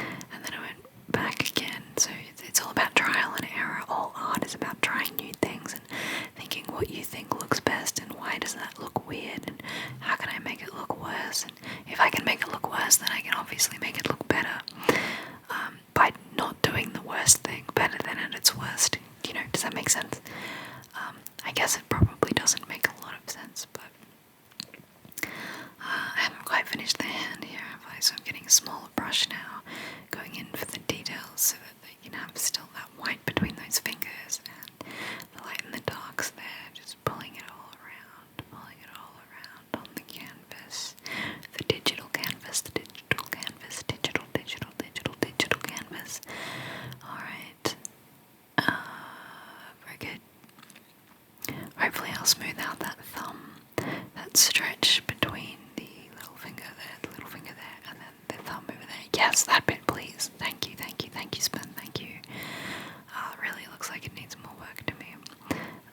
This hand, it doesn't look like a hand either, but it looks more like a hand than the other hand to me. Like, at least I can tell which fingers are supposed to be in what. Like, it definitely goes little finger, ring finger, middle finger, pointer finger, thumb, and then the love heart's sort of between the thumb and the pointer finger. Easy. Right, so now, surely it is time for hair. Right, so going down to the hairbrushes and picking the one that has the most lines so that it will do the most damage. Right, and so now, make sure, go for that there. Okay, now we've got the mix brush. We got it on the right brush setting, and we're just fanning out, making lots of little lines, not worrying too much about if the skin colour comes in, because you'll be able to see the skin colour through the hair anyway, because hair is very thin, it's very light, and oh actually dragging the skin colour up into the eyebrow to make the eye that little bit, and then out as well, like then the hair out over the top, so that it is muddled, so that it looks a little bit see-through, like you can see through it, you know. And just moving that hair around a lot, just trying to get it to look a little bit more like it's actual hair.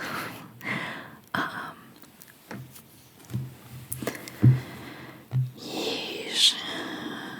And then going into that bit around her face there, just trying to blend it up and out like that.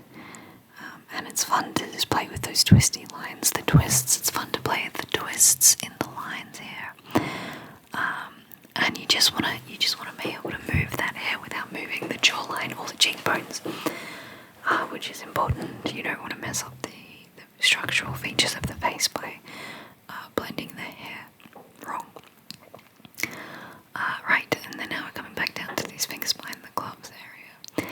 And I did it wrong, so I erased it and then started blending again. And at this point, I'm losing interest, so it doesn't really matter if it's not quite right. I just keep going over it until it looks, like the finger's almost on top of the hair, you know. And I'm trying to not have any of those white bits, and like, just so long as it's not, I actually just made the thing smaller so I could do these details better, but basically, so long as it's not obvious, it doesn't really matter if it's perfect.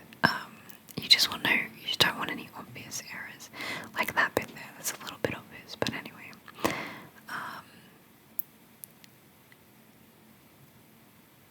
God, okay. I feel like I'm so caught up in the details that this picture's just never ever gonna get finished, you know. It's never ever, never ever, never ever purple potatoes. Purple potatoes, purple potatoes. Never ever gonna get finished. I don't even remember what the other words were now. Doesn't matter. So now I'm just doing those little bits again around the edge, making the hair look very alright. Curly, very. Right, now surely we can do the bit near the chin. Alright, now we're coming into the other strands of the hair, which has some white coming out and going right into the chin. Oh, my dad's phone is ringing, that's what that sound is. Alright, so now we just trace over the purple hair again, and we pull that blended colour in and out, right? We pull it in and out. We blend the colours together. Some of the skin goes into the purple and some of the purple goes into the skin colour, and it just makes it soft, you know. Soft and nice and soft.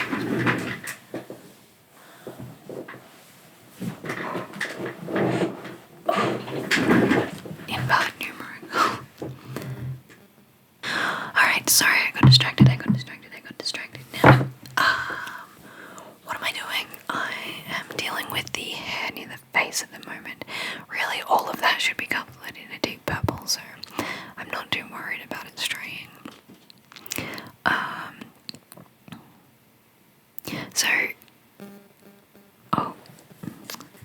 I have interference. Oh, good. Sorry, my phone is making interference with the microphone. I will throw my phone across the other side of the room, nice and gently onto a bed so it doesn't break, obviously, but yes, here I am moving the hair around, and I will be doing this for a very long time.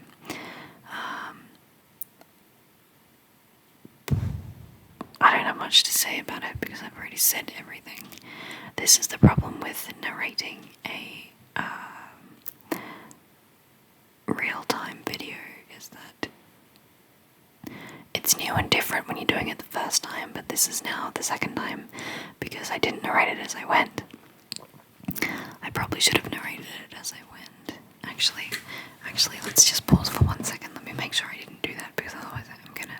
Actually, let's not check. I was about to check to see if I had narrated any of it, but I don't think I did. And I'm not gonna check because I just spent an hour and 43 minutes on this already. More, actually. And I don't want to have wasted that hour and 43 minutes. I'll probably just use this sound anyway. Hopefully we can match it up. I'm not looking forward to that. Right, okay, so now we zoom out and we go to the other strands of hair near the ear. And I would, if I were doing it now, I would make that a bigger brush size. Because I'm just trying to get that ear colour out of the darkness of the hair, bring it down further. And that kind of needs to go into a little V just above her ear there, and it just isn't, and that's annoying me. Right, and then I'm bringing this down into that swirly gig there, the swirly gig, and making all those hairs come down, and joining that bit together with that bit, and then bringing it up here, making sure it all flows, and there's not too much white going up into the purple of the hair, but just enough to make it look like it is actually the edge of the hair there. So I really like how bringing the white into it makes it look like it's flowing. I do enjoy that. Now doing that up the other side, just bringing that flow up again, up and down and around. Right. Bringing in quite a lot there, and then I thought that's too much. I'll bring it down. Stephanie's in for a pat. Hi, Stephanie. She likes to come check on me. She's a good girl. She's the fluffiest dog in the world. She has really cute little ears and a very long snout, don't you, Stephanie? Good girl. Good dog. Off you go.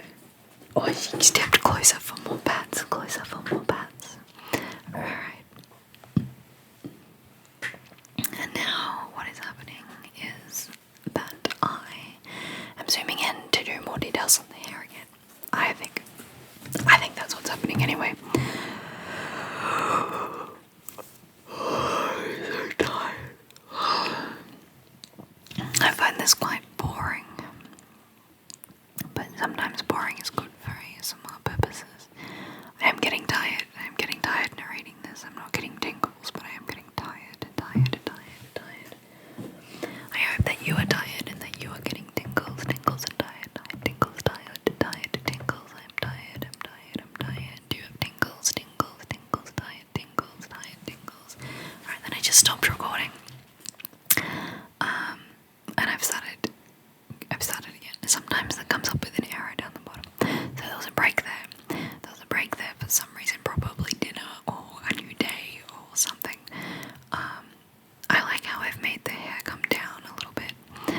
So now I'm just thinking about how there's no form in that boob. The way I'm acting makes me think that I'm probably talking at this point. Maybe not, maybe I'm just thinking. So turn the layers on and off. Zoomed in way too far, zoom out a little bit, that's better. So now I want to try and get some form back into this dress, because the boobs are the wrong colour. I'm pulling it down with the mixer brush, but it's not doing a lot because the colours are so similar anyway. Or if it is doing things, I can't really see it. I really need to make my brush bigger or something. I don't know. But I really can't see the difference I'm making there, but hopefully past me again. So, Span, what are you doing? The dress looks perfect, don't worry about it. The dress is fine. You need to work on the hair. The dress is fine. Oh, now she's smoothing out the actual edges of the dress meets the skin, and that's good because that does look like it needs a little work, but I mean, only if you're being super pedantic, which obviously I was at that point. Alright, move on to the hair now, please, Span. Look how much you've got to go. Alright, here we go. Let's think about this. Obviously doing that, you gotta make it bigger than that, hon. You gotta make it a lot bigger than that, lovely. Come on. too small. And it's taking me a long time to realise this. Like, a really long time to realise this. In fact, I could actually just use, instead of the mixer brush, use an actual brush on that particular type of brush to get that happening. That would be a better idea. Ooh, what am I doing? Gradient. Oh, this is where I decide I want a background. I'm like, oh, I should really put in a background. Interesting. I wonder what colour I should use.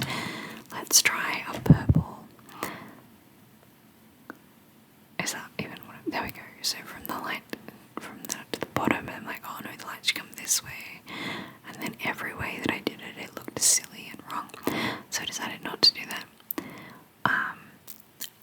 I think I tried a different colour, didn't I? Did I try a different colour? Yeah, maybe I picked one up in the dress there. No, I don't know. I don't know what I'm doing right now.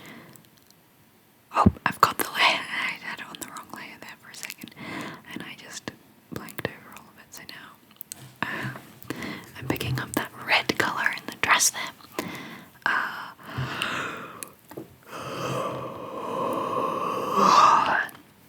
Oh wow, yeah, look at that. That's terrible. Some weird blending thing with the whites happening there.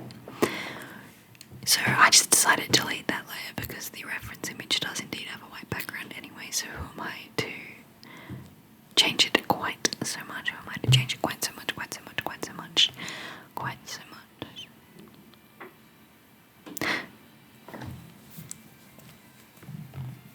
Oh, there's my dad's phone ringing again.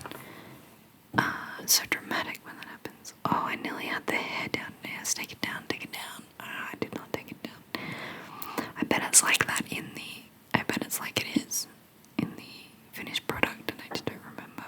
I'm bringing that bit of hair back up there too, behind the ear and down the swirly downs. I like the swirly downs. This is so frustrating. We've been doing this for so long. I think in the future we will only do speed runs.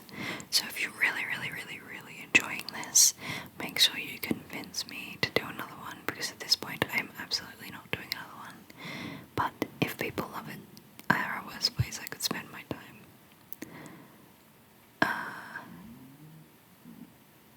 Alright. I need to, what I should be doing as an artist is realizing that, oh yes, that's taking too long, and then changing the brush size again.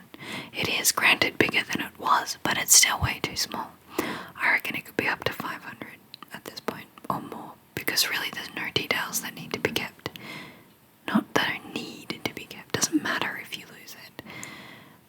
Even here, I'm going into that smaller area with that bigger brush, and just trying to pull the hair out from away from the face, you know, and smushing it all around. And then I didn't like that bit because I pulled some of the outside in, trying to get that, here I'm trying to get that skin line a little bit less harsh skin line, by adding some more hair that comes out over the top. It looks a little bit ridiculous, and I hope I don't leave it like that, but I probably do. Right, so now I'm just trying to blend. You know, the saying that the definition of insanity is doing the same thing over and over again and hoping for different results.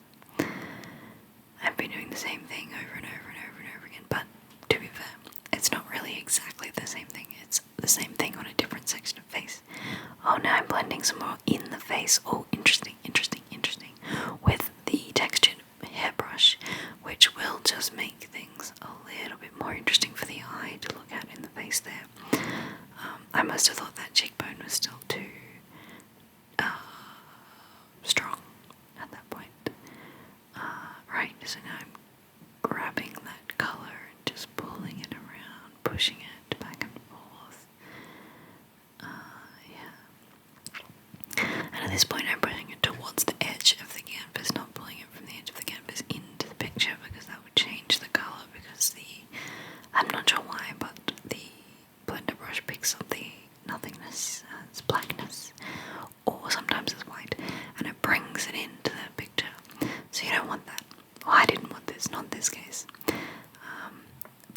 there, we're getting there, look, we're getting there, we're getting that edge in, some more pulley downs, some more twirly downs in the hair. Makes me think of like electricity or static electricity, static electricity, and the hair is sort of pulling towards and away from the magic heart, the blurry magic heart. The hair is affected, I like to think the hair is affected by the heart magic. Heart magic, the heart magic, the heart magic, the heart magic. Let's get a little closer. Alright, we're just finishing off the last of the twists in the actual hair. Oh my gosh, this is taking so long. And I still have 55 minutes to go. I'm a very impatient woman right now. I think it's because I'm narrating something I've already done. If I was narrating somebody else's, I think it would be easier to do because I would be intrigued as to what the artist is doing. Whereas right now I'm just like, come on, we've been blending hair for 45 minutes and it doesn't even look any good, hurry up. So what are some words that I can say now? Hey now. Oh, I like that floaty, not floaty glow. We're not up to the floaty, whoop, sorry. We are not up to the floaty glows yet, but the floaty glows come later. I do put some floaty glows, which are some Ahmed Al-Dori things. Look, now that I'm saying the words floaty glow, I really feel like I've narrated this before. And I'm just gonna check, see if I can't. Even if I've wasted 2 hours, at least it'll save myself 55 minutes. Alright, I'll just pause real quick. Alrighty, I'm back. So, the thing is, I hadn't done the voiceover before. There was no file anywhere, and the recording of the actual painting had no audio whatsoever. So even if I was talking, which I may have been, it wasn't getting recorded. So that's pretty funny. Alright, so now I hope that I am in roughly the right position because I closed it. I accidentally closed it. I left it open and paused, but that didn't help, and I didn't note down what time it was because I thought it would stay there, but it didn't stay there because I opened an old file to see if it had any sound, and it didn't, and I lost my place. So we're just gonna, all the hair is done, we're zooming in on the face now, and putting the line work back in and out. So no line work now. So I'm just going back into the brush tool.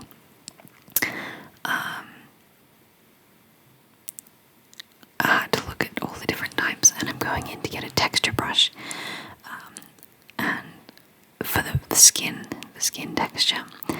And there's a lot of, you gotta make it a bit smaller, but there's a lot of different textures you can do.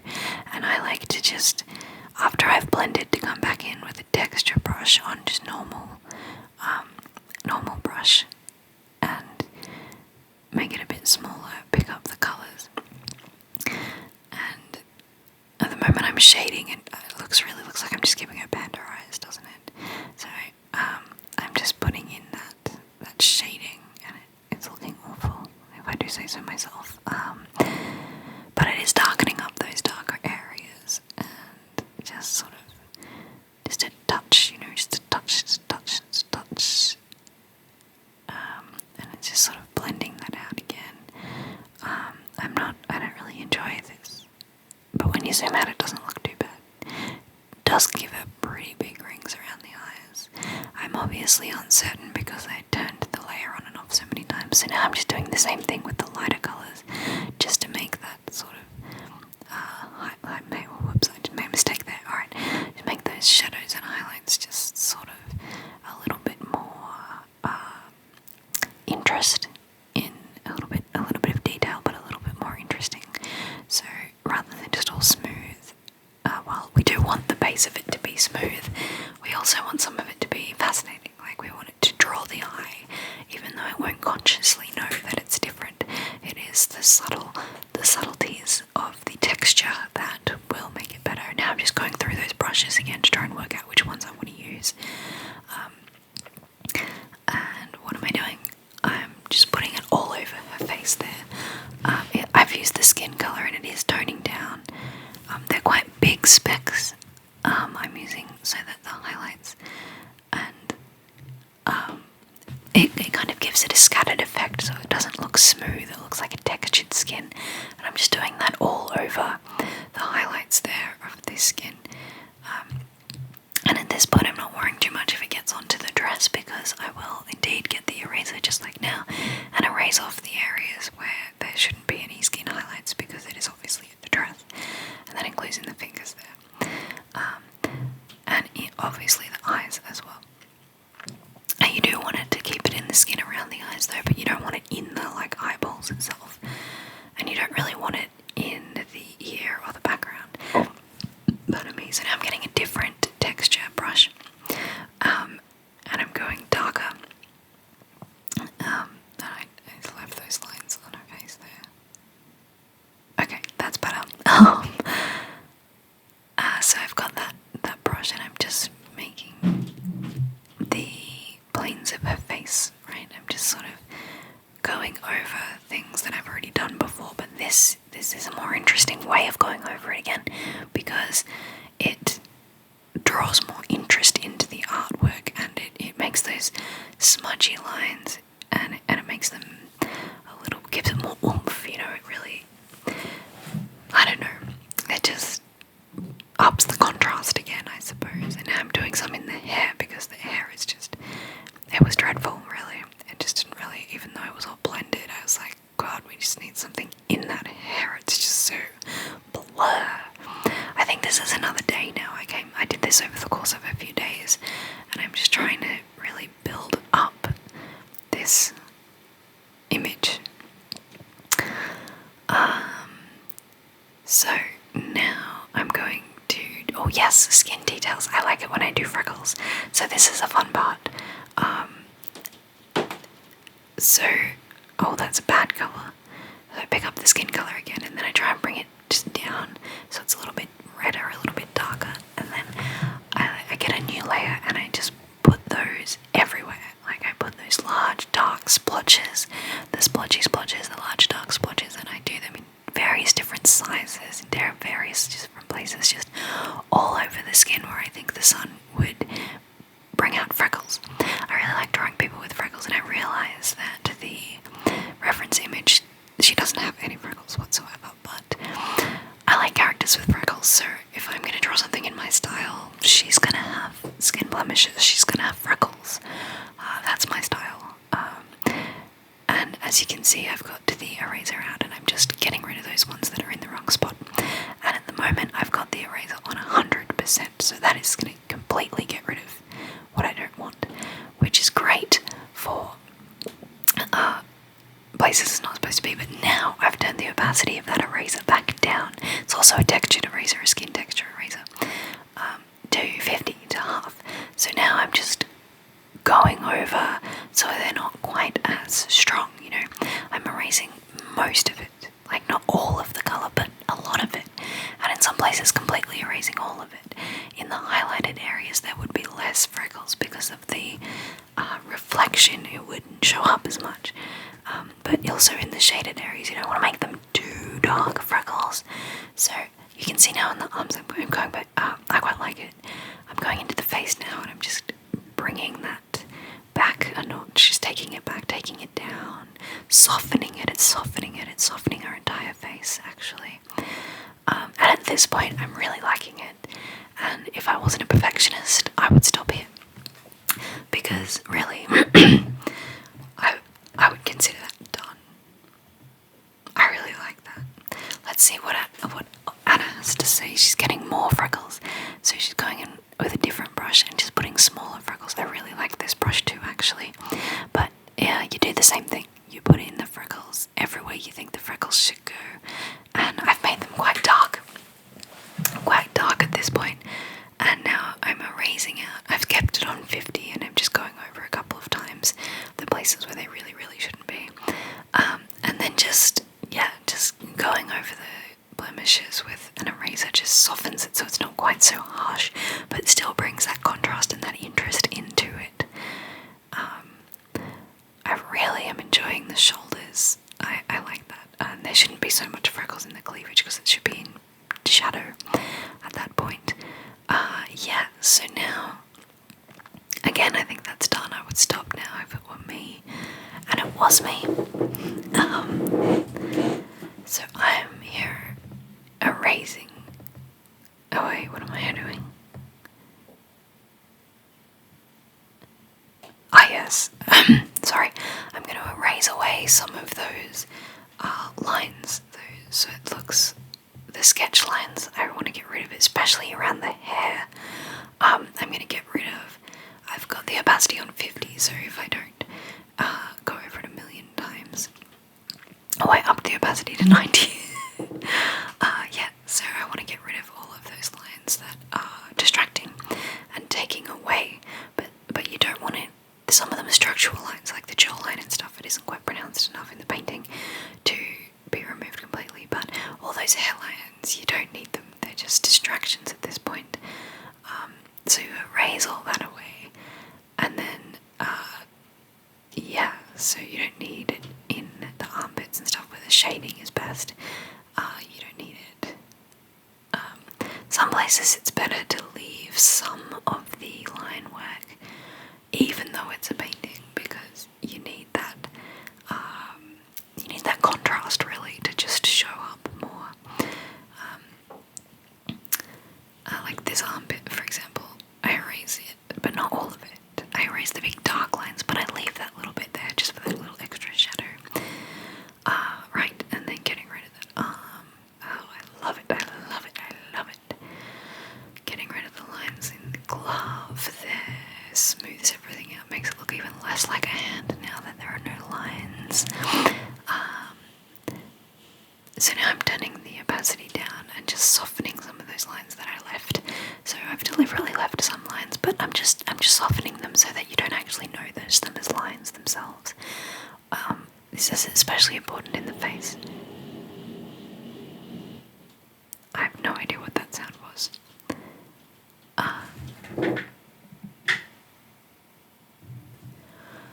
Probably the blind being put up on it. 1 second. Alright. So again, I'm just erasing those lines. Erasing out those extra lines that aren't needed. And then at this point we're looking pretty good. Her head looks a bit small in my opinion actually. Now looking at it I'm like, her head could be a little bit bigger compared to her body, but hey, that's fine, you know, we live and we learn, or something like that. So now I'm just focusing on those little lines and details and erasing things and seeing if I like it and then putting them back when I don't. Story of my life.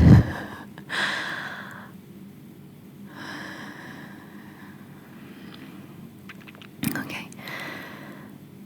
So I actually think the size of her head's fine. It's her hand and the boobs are way too big. Anyway, let's zoom into the face. Alright, what do we got? The details of the face.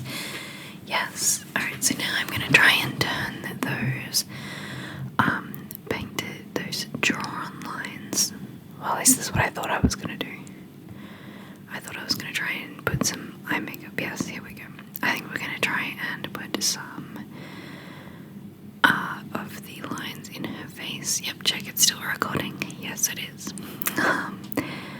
As painterly lines instead of sketches. So I have merged everything together and started a new layer. What have I got? I've got the normal brush tool on, and that looks terrible. Let's delete that terrible. Turn the opacity down, down, down, down, down, down. Alright, and then you pick up the colour that's already there, and you just paint a soft round brush over what's already there. And it's not working very well. That is the shadow kind of thing I want to pick up a darker colour. I'm just going over the lines that are already there to make it more of a painterly line and less of a drawn, sketchy line.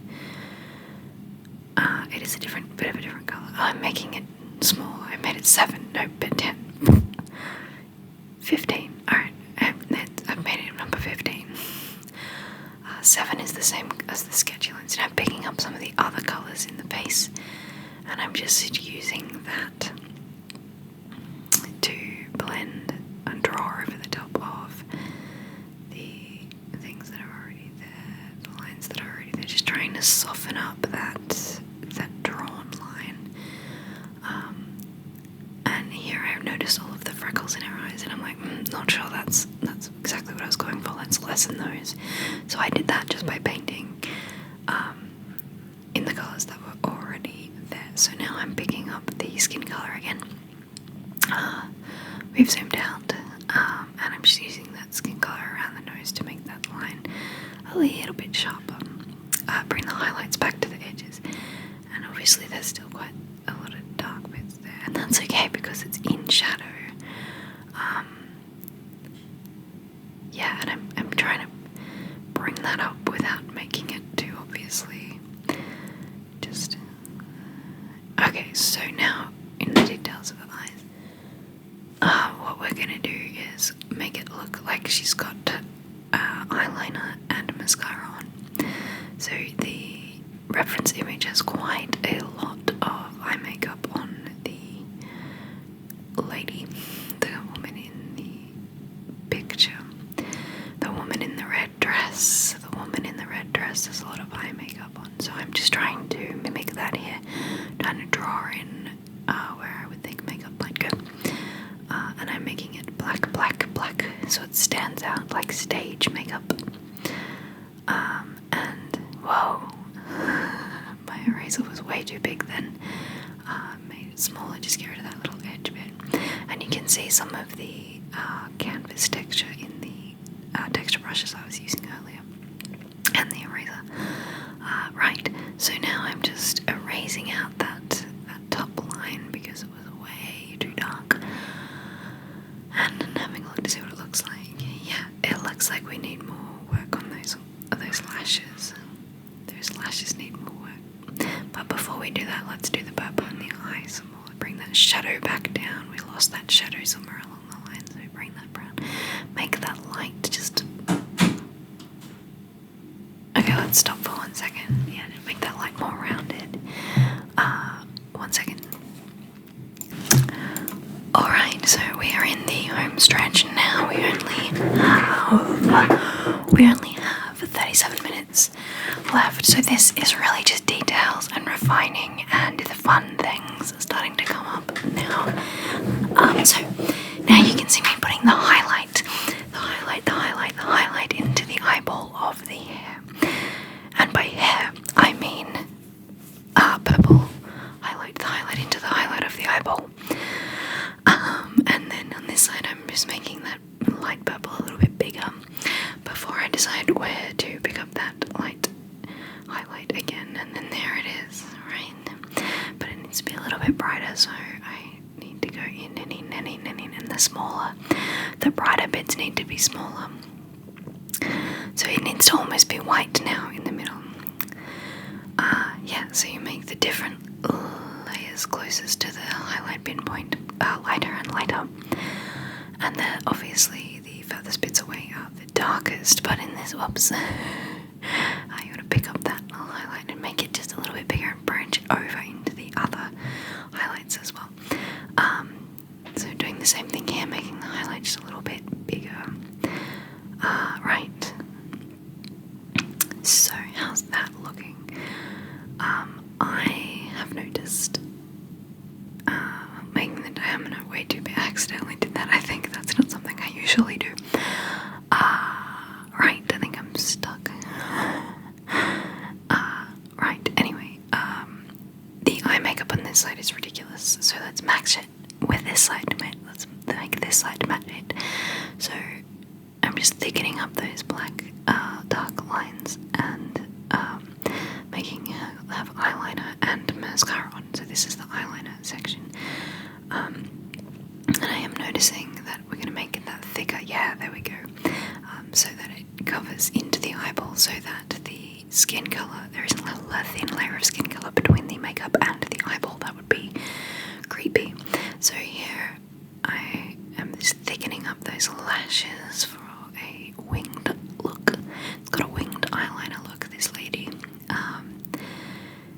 yeah, so that's the top one, and now we're doing the bottom lid of the other eye. And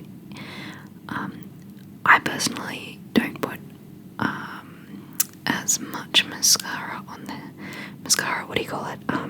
eyeliner on the inner side of the lid. Whoops, I accidentally drew a big line. I like to have it thicker at the outer edge and thinner at the inner edge, but I'm not sure I actually did that in this picture. So now I'm getting into the mixer brush tool. What am I going to do with that? Right, I want it to be a soft round pressure size brush, and I want it smaller. Okay, so now I'm just going to yeah, cool. So now I'm just going to smudge some of these lines, the instruction sketch lines, I suppose they're called, the sketch lines. I'm gonna make them a little bit more blended in.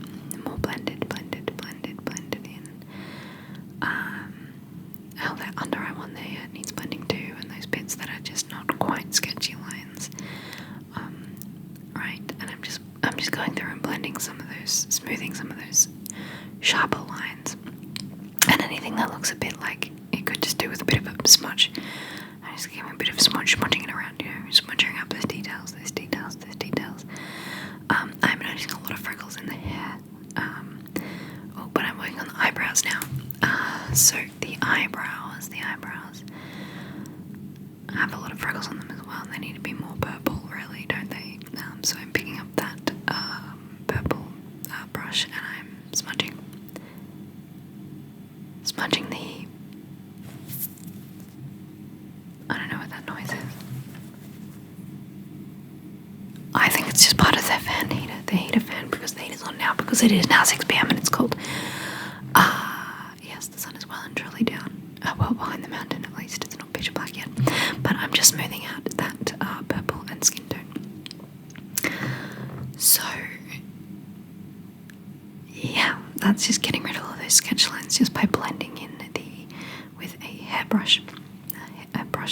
A hair texture brush on a mixer brush mode, mixer hairbrush, mixer mode hairbrush.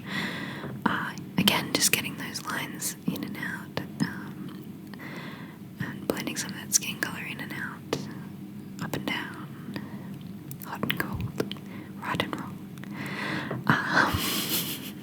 It looks good. I'm just blending that all together into there, making the hair and the eyebrows a little bit blended together there. I'm really noticing those sketchy outlines on the white bits on her forehead, so hopefully I do something about that in a minute, because they are really standing out to me. Alright, the mouth needs some more details.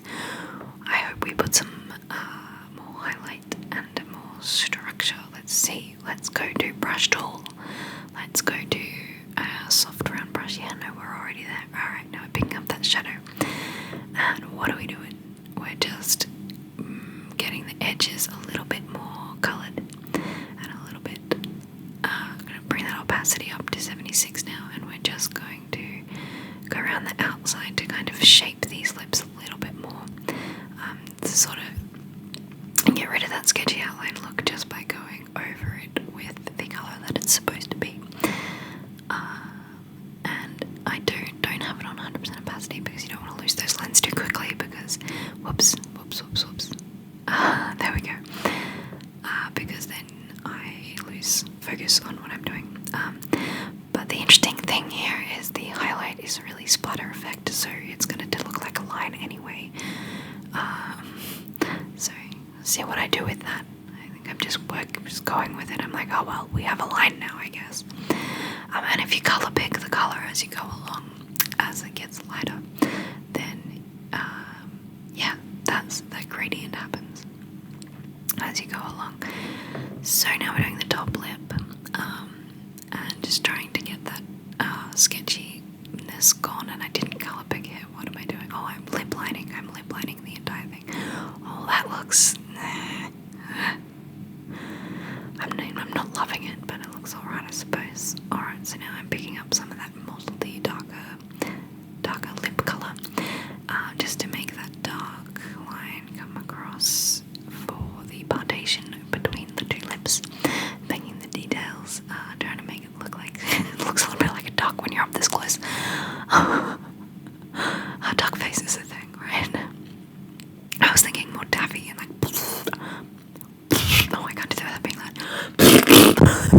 It's not working. That was way too loud. I'm sorry.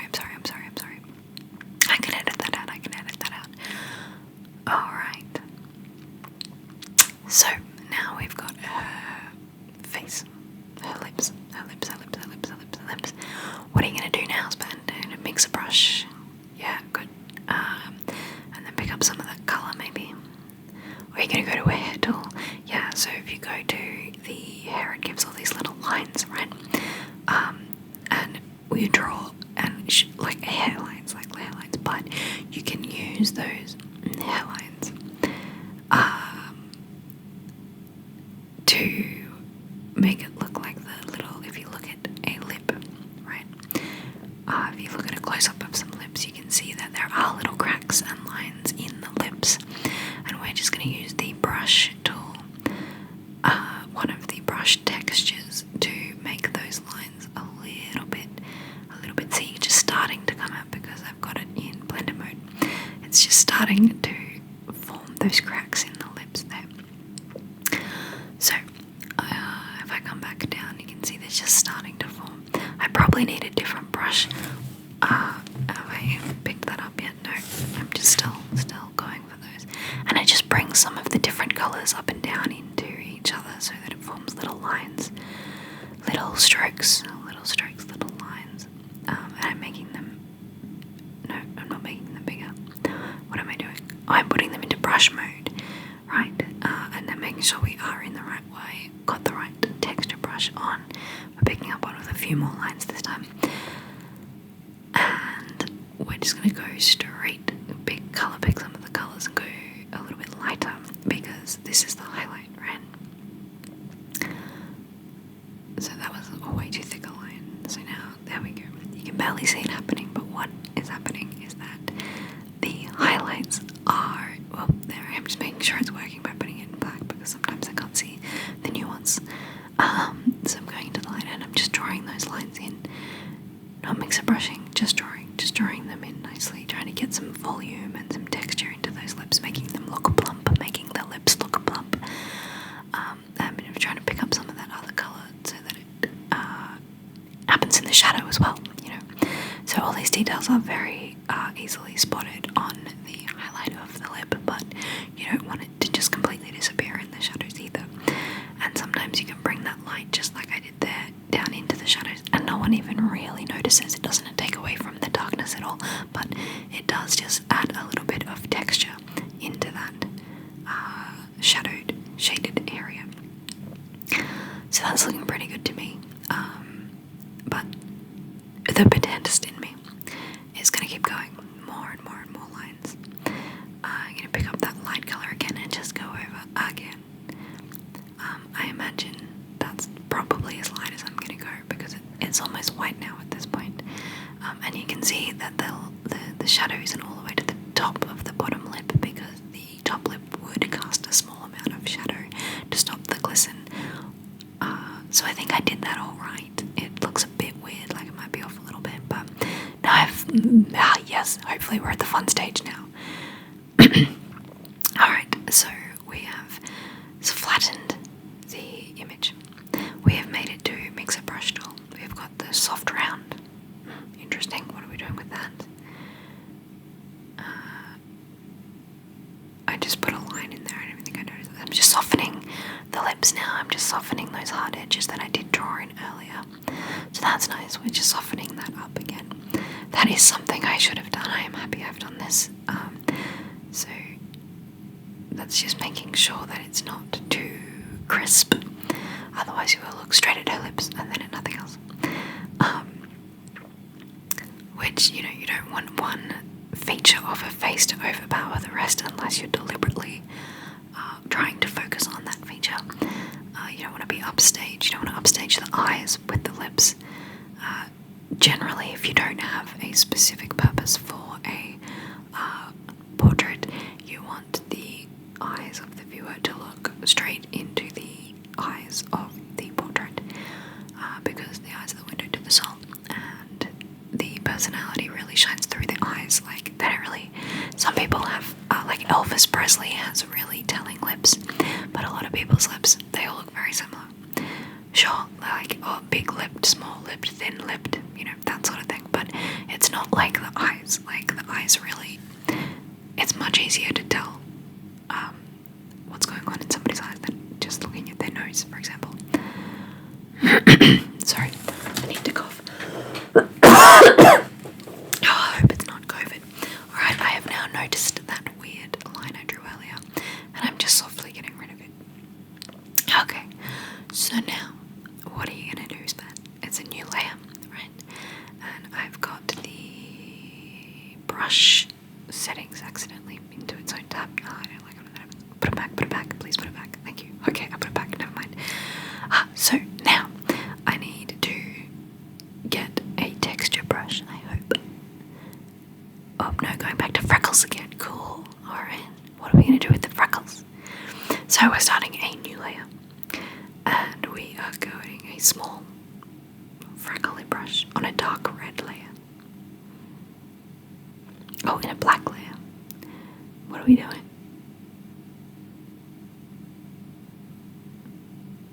Are we putting in really dark freckles? Is that what's happening?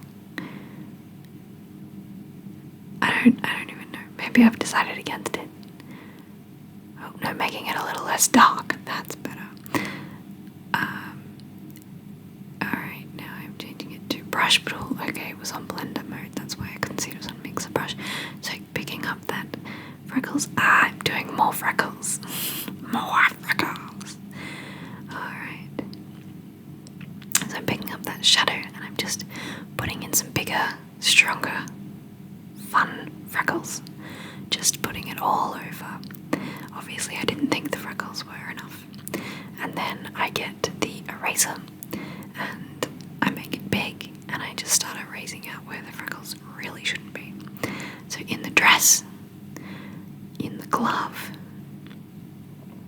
and it's alright if you miss one or two. Like it's not a huge deal at this point because we're trying to make it crisp, but we're also trying to make it look like a painting. So now getting it out of the floaty air, getting it out of there, up close near the face. Alright, so now that we've got it out from all of around her, we're going to change the opacity down, and then just, probably more than that, yeah, it's about half, and then just,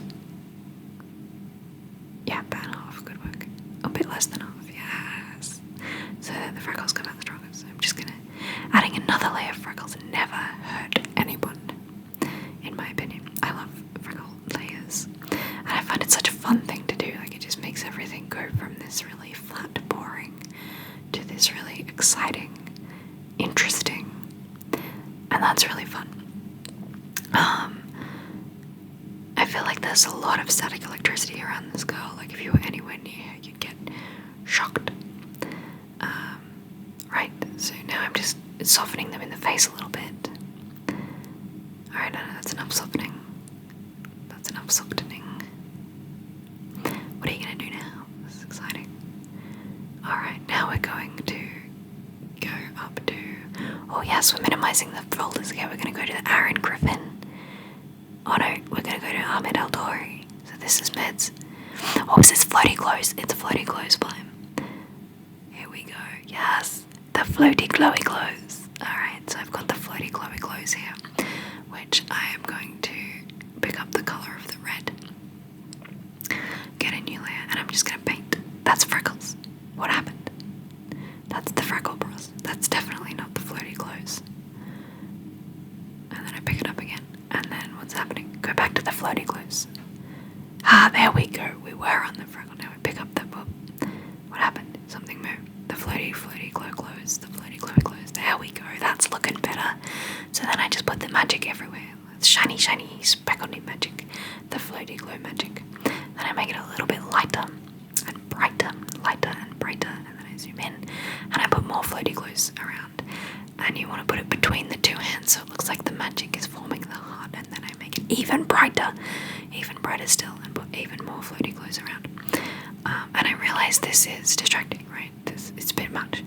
So I do get the eraser and turn the opacity down a bit, and I just start softening those floaty glows, especially around where you don't really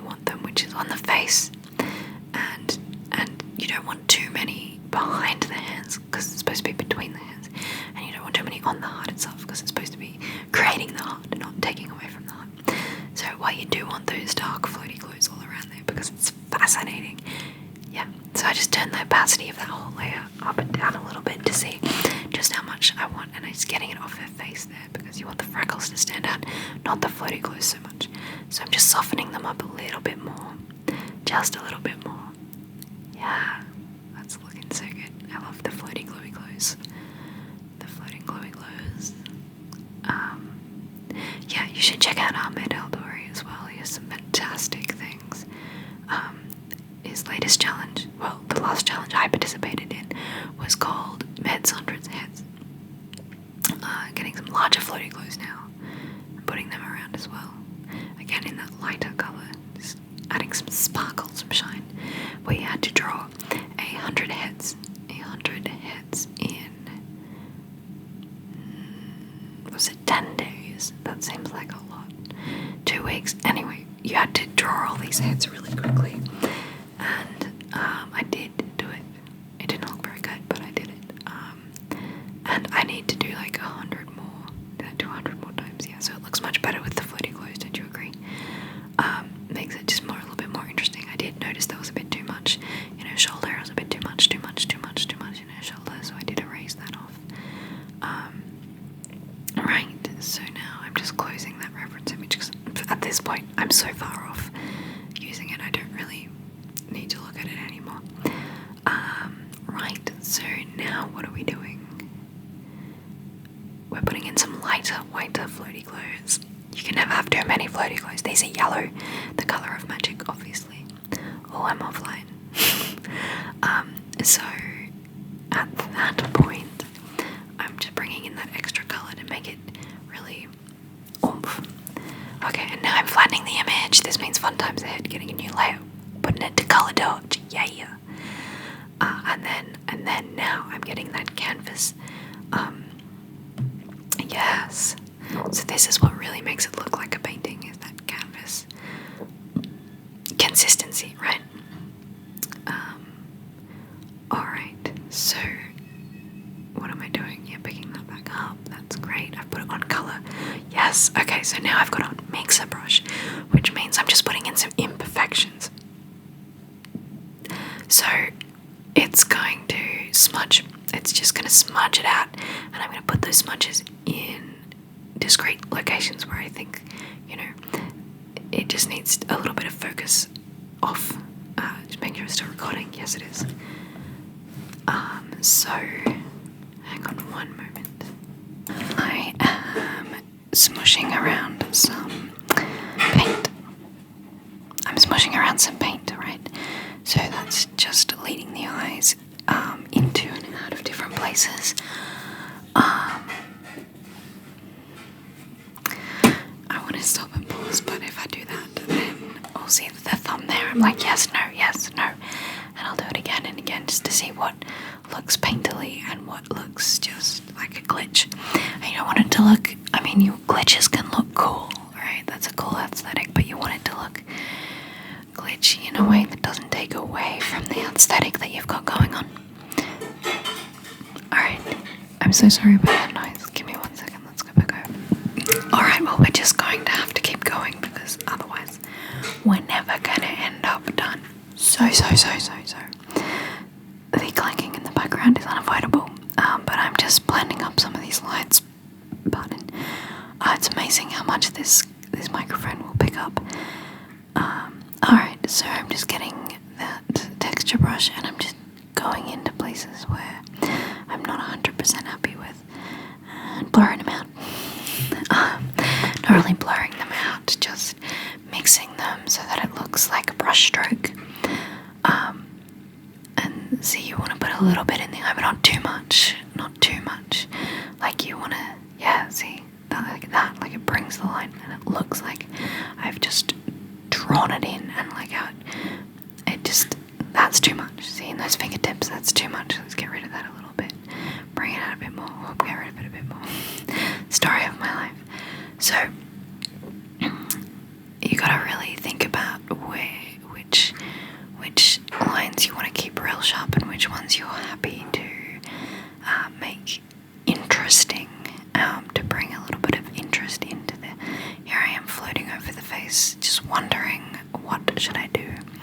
I'm doing some more in the heart here, kind of bringing those floaty glows out of the middle.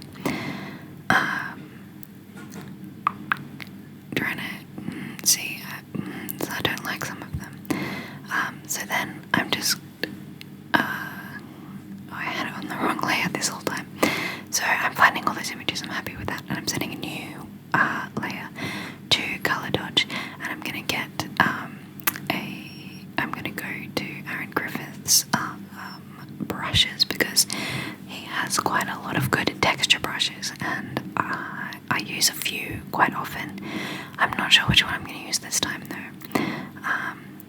I'm probably going to try a few. You make it bigger and you just have a look, see. Turns out I did like that one.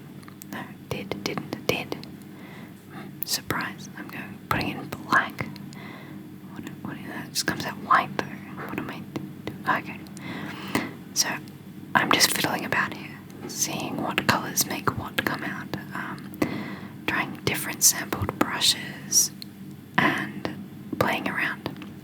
That's one of my favourite things to do. Going back to that canvas feel, because I thought maybe it would, like the oil texture would make it look like oil paints, right?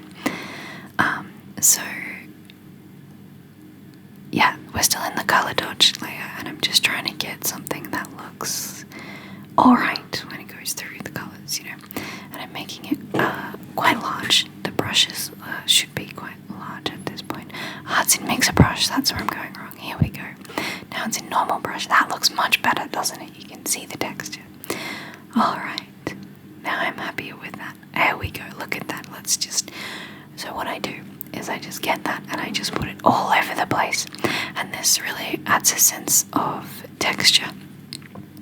And you got to make sure this is on its own layer, its own colour dodge layer, and you put that texture everywhere. That contrast and that texture is really brought out. And then you get the eraser and you bring the opacity down, and you erase away the bits where you don't want to have quite so much of that going on, just like you did with the freckles, just like we did with the freckles, just like we did with the freckles, we are now doing it with the texture for the entire picture.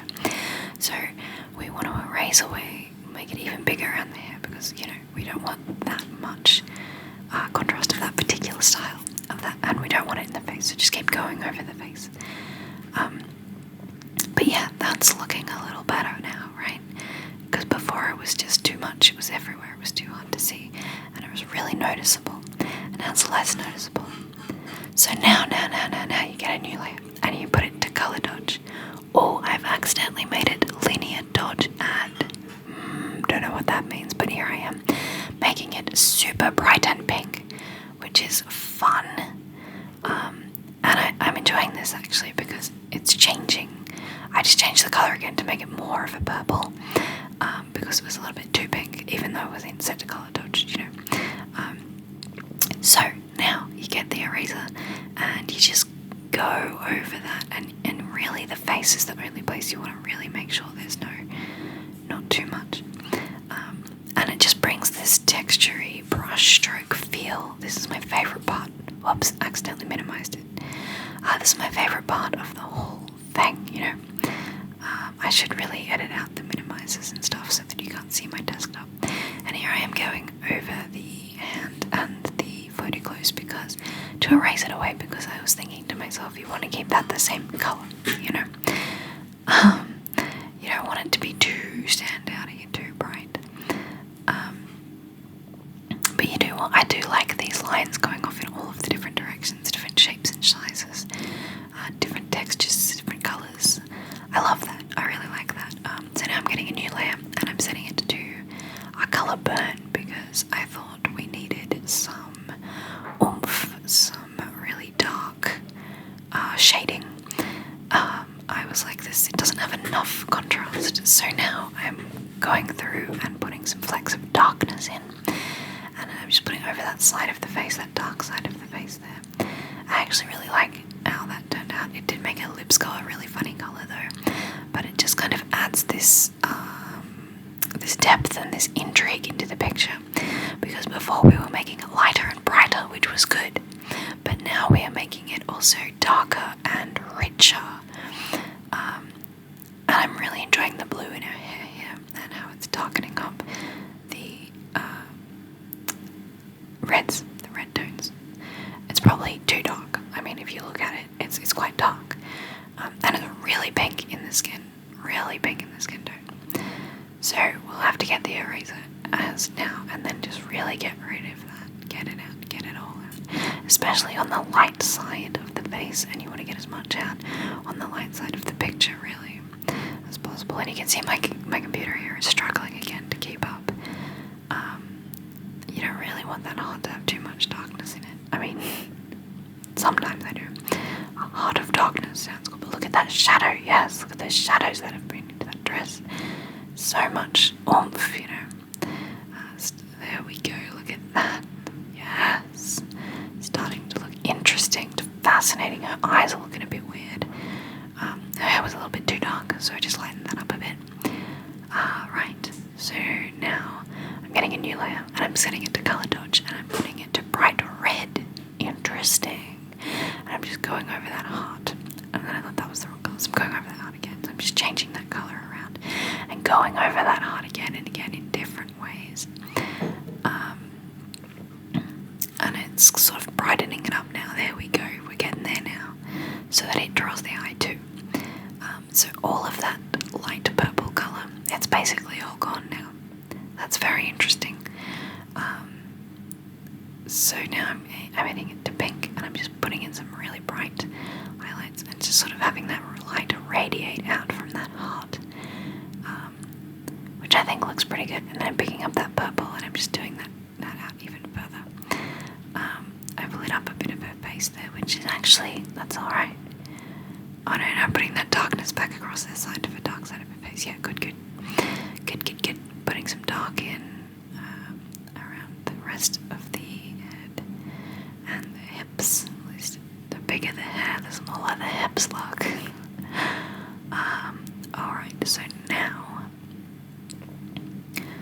I'm just going to turn on the layers on and off to see if it looks better with or without. Because sometimes I do ones and I'm like, actually, you know, that doesn't look that great. I like it better. Well, I like it better without the background or something.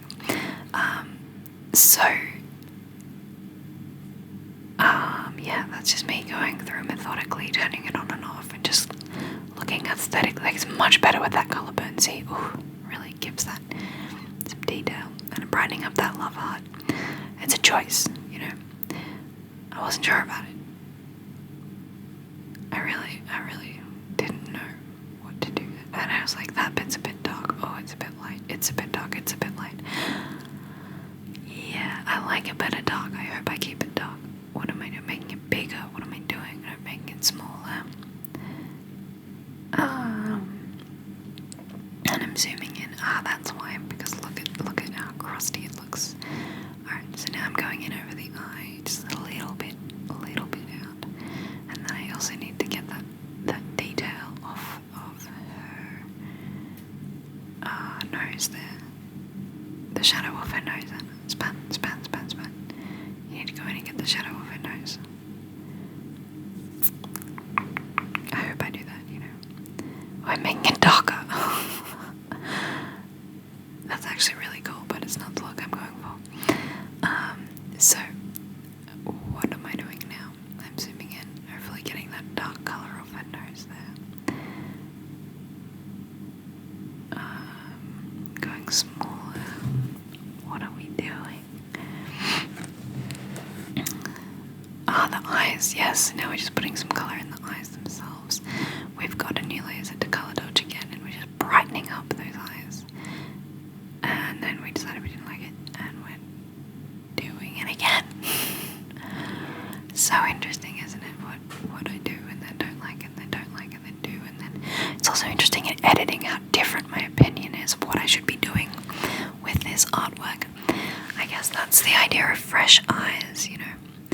Is that you shouldn't paint everything all at once. You should wait and have fresh eyes. Alright, so now I'm getting a new layer. I'm setting it to darker colour. Is that really what I'm doing? I'm getting a bigger brush.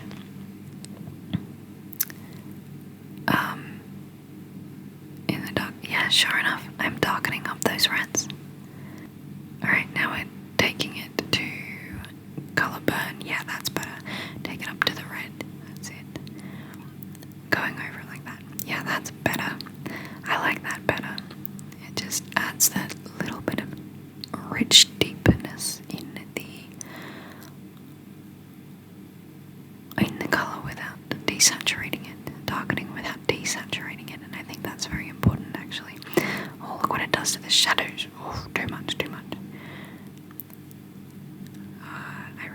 Actually, I like that. Oh, if I'd have left it how it was, that would have been better. What am I doing now? Trying to decide what to do with the face. Oh, putting some blush and rouge. Yeah, I like that, the rouge. Just around her eyes there because lightening up those stones, whatever they are in her head. And the lightning, just doing some lightening apparently. Some colour work on the nose there. You should really drop that line. There's a really straight line between her nose and her lips there. You should soften that. Yes, thank you, Span. Thank you, past Span. That's working brilliantly. Softening that there. Alright, we did lose those a little bit up there, didn't we? Alright, now she really looks like she's got colour in her cheeks. Like she's a little bit embarrassed, perhaps. Red of the face. I might even change her lip colour if I were doing this now. I would also make it a red. I would make it red as well. So here we go, saving the image. Are we done? I think we're done. Oh yes, looks much better with that last colour burn on. Here I am just going through the layers again, making sure which way I like it better, what I like on, what I like off. Making sure I didn't overwork it too much. That's really important. Sometimes I'll do this and I'll have done 5 layers. And I'll be like, oh no, that's not alright. So here, whatever I had I thought was a bit much, so I'm just erasing that back a little bit. Just a little bit. Making the eraser big, but not very big, and just lessening it. No, I shouldn't have done that. Anyway, yeah, it looks nice. So now I'm saving it again. It takes a little while to save because my computer's a bit slow at this point. Still saving. And then I just flatten the image. Right? And then I'm going to crop it down. Actually, it's pretty good. Crop it in just a little bit closer. So that the love art is yeah, now we want it up. No, you don't want it any bigger than it was. Yeah, there we go. Like that's how the love art is on that roll of thirds line. Yeah, that's not bad. Yep, press enter now. No, it doesn't need to be in that close. It's too close. Oh, I see. Yep, alright, good. That's so the way that the person in the image is facing should be a larger canvas than the back of it. So now I'm just saving that. I think we did it. Alright. Paintable. Draw this in your style. Very good. Thank you so much for being here. And Finn, it's the finale. I'm saving it as a JPEG. Gosh. Yeah, cool. So I really hope you enjoyed this very long video. And there you can see the picture side by side. You can see it here. You can see it side by side. So you can see the draw this in your style picture and then it in my style. The two different paintings. Alright, and thank you so much for watching. I'll see you later. Bye. Sleep well. Sleep well.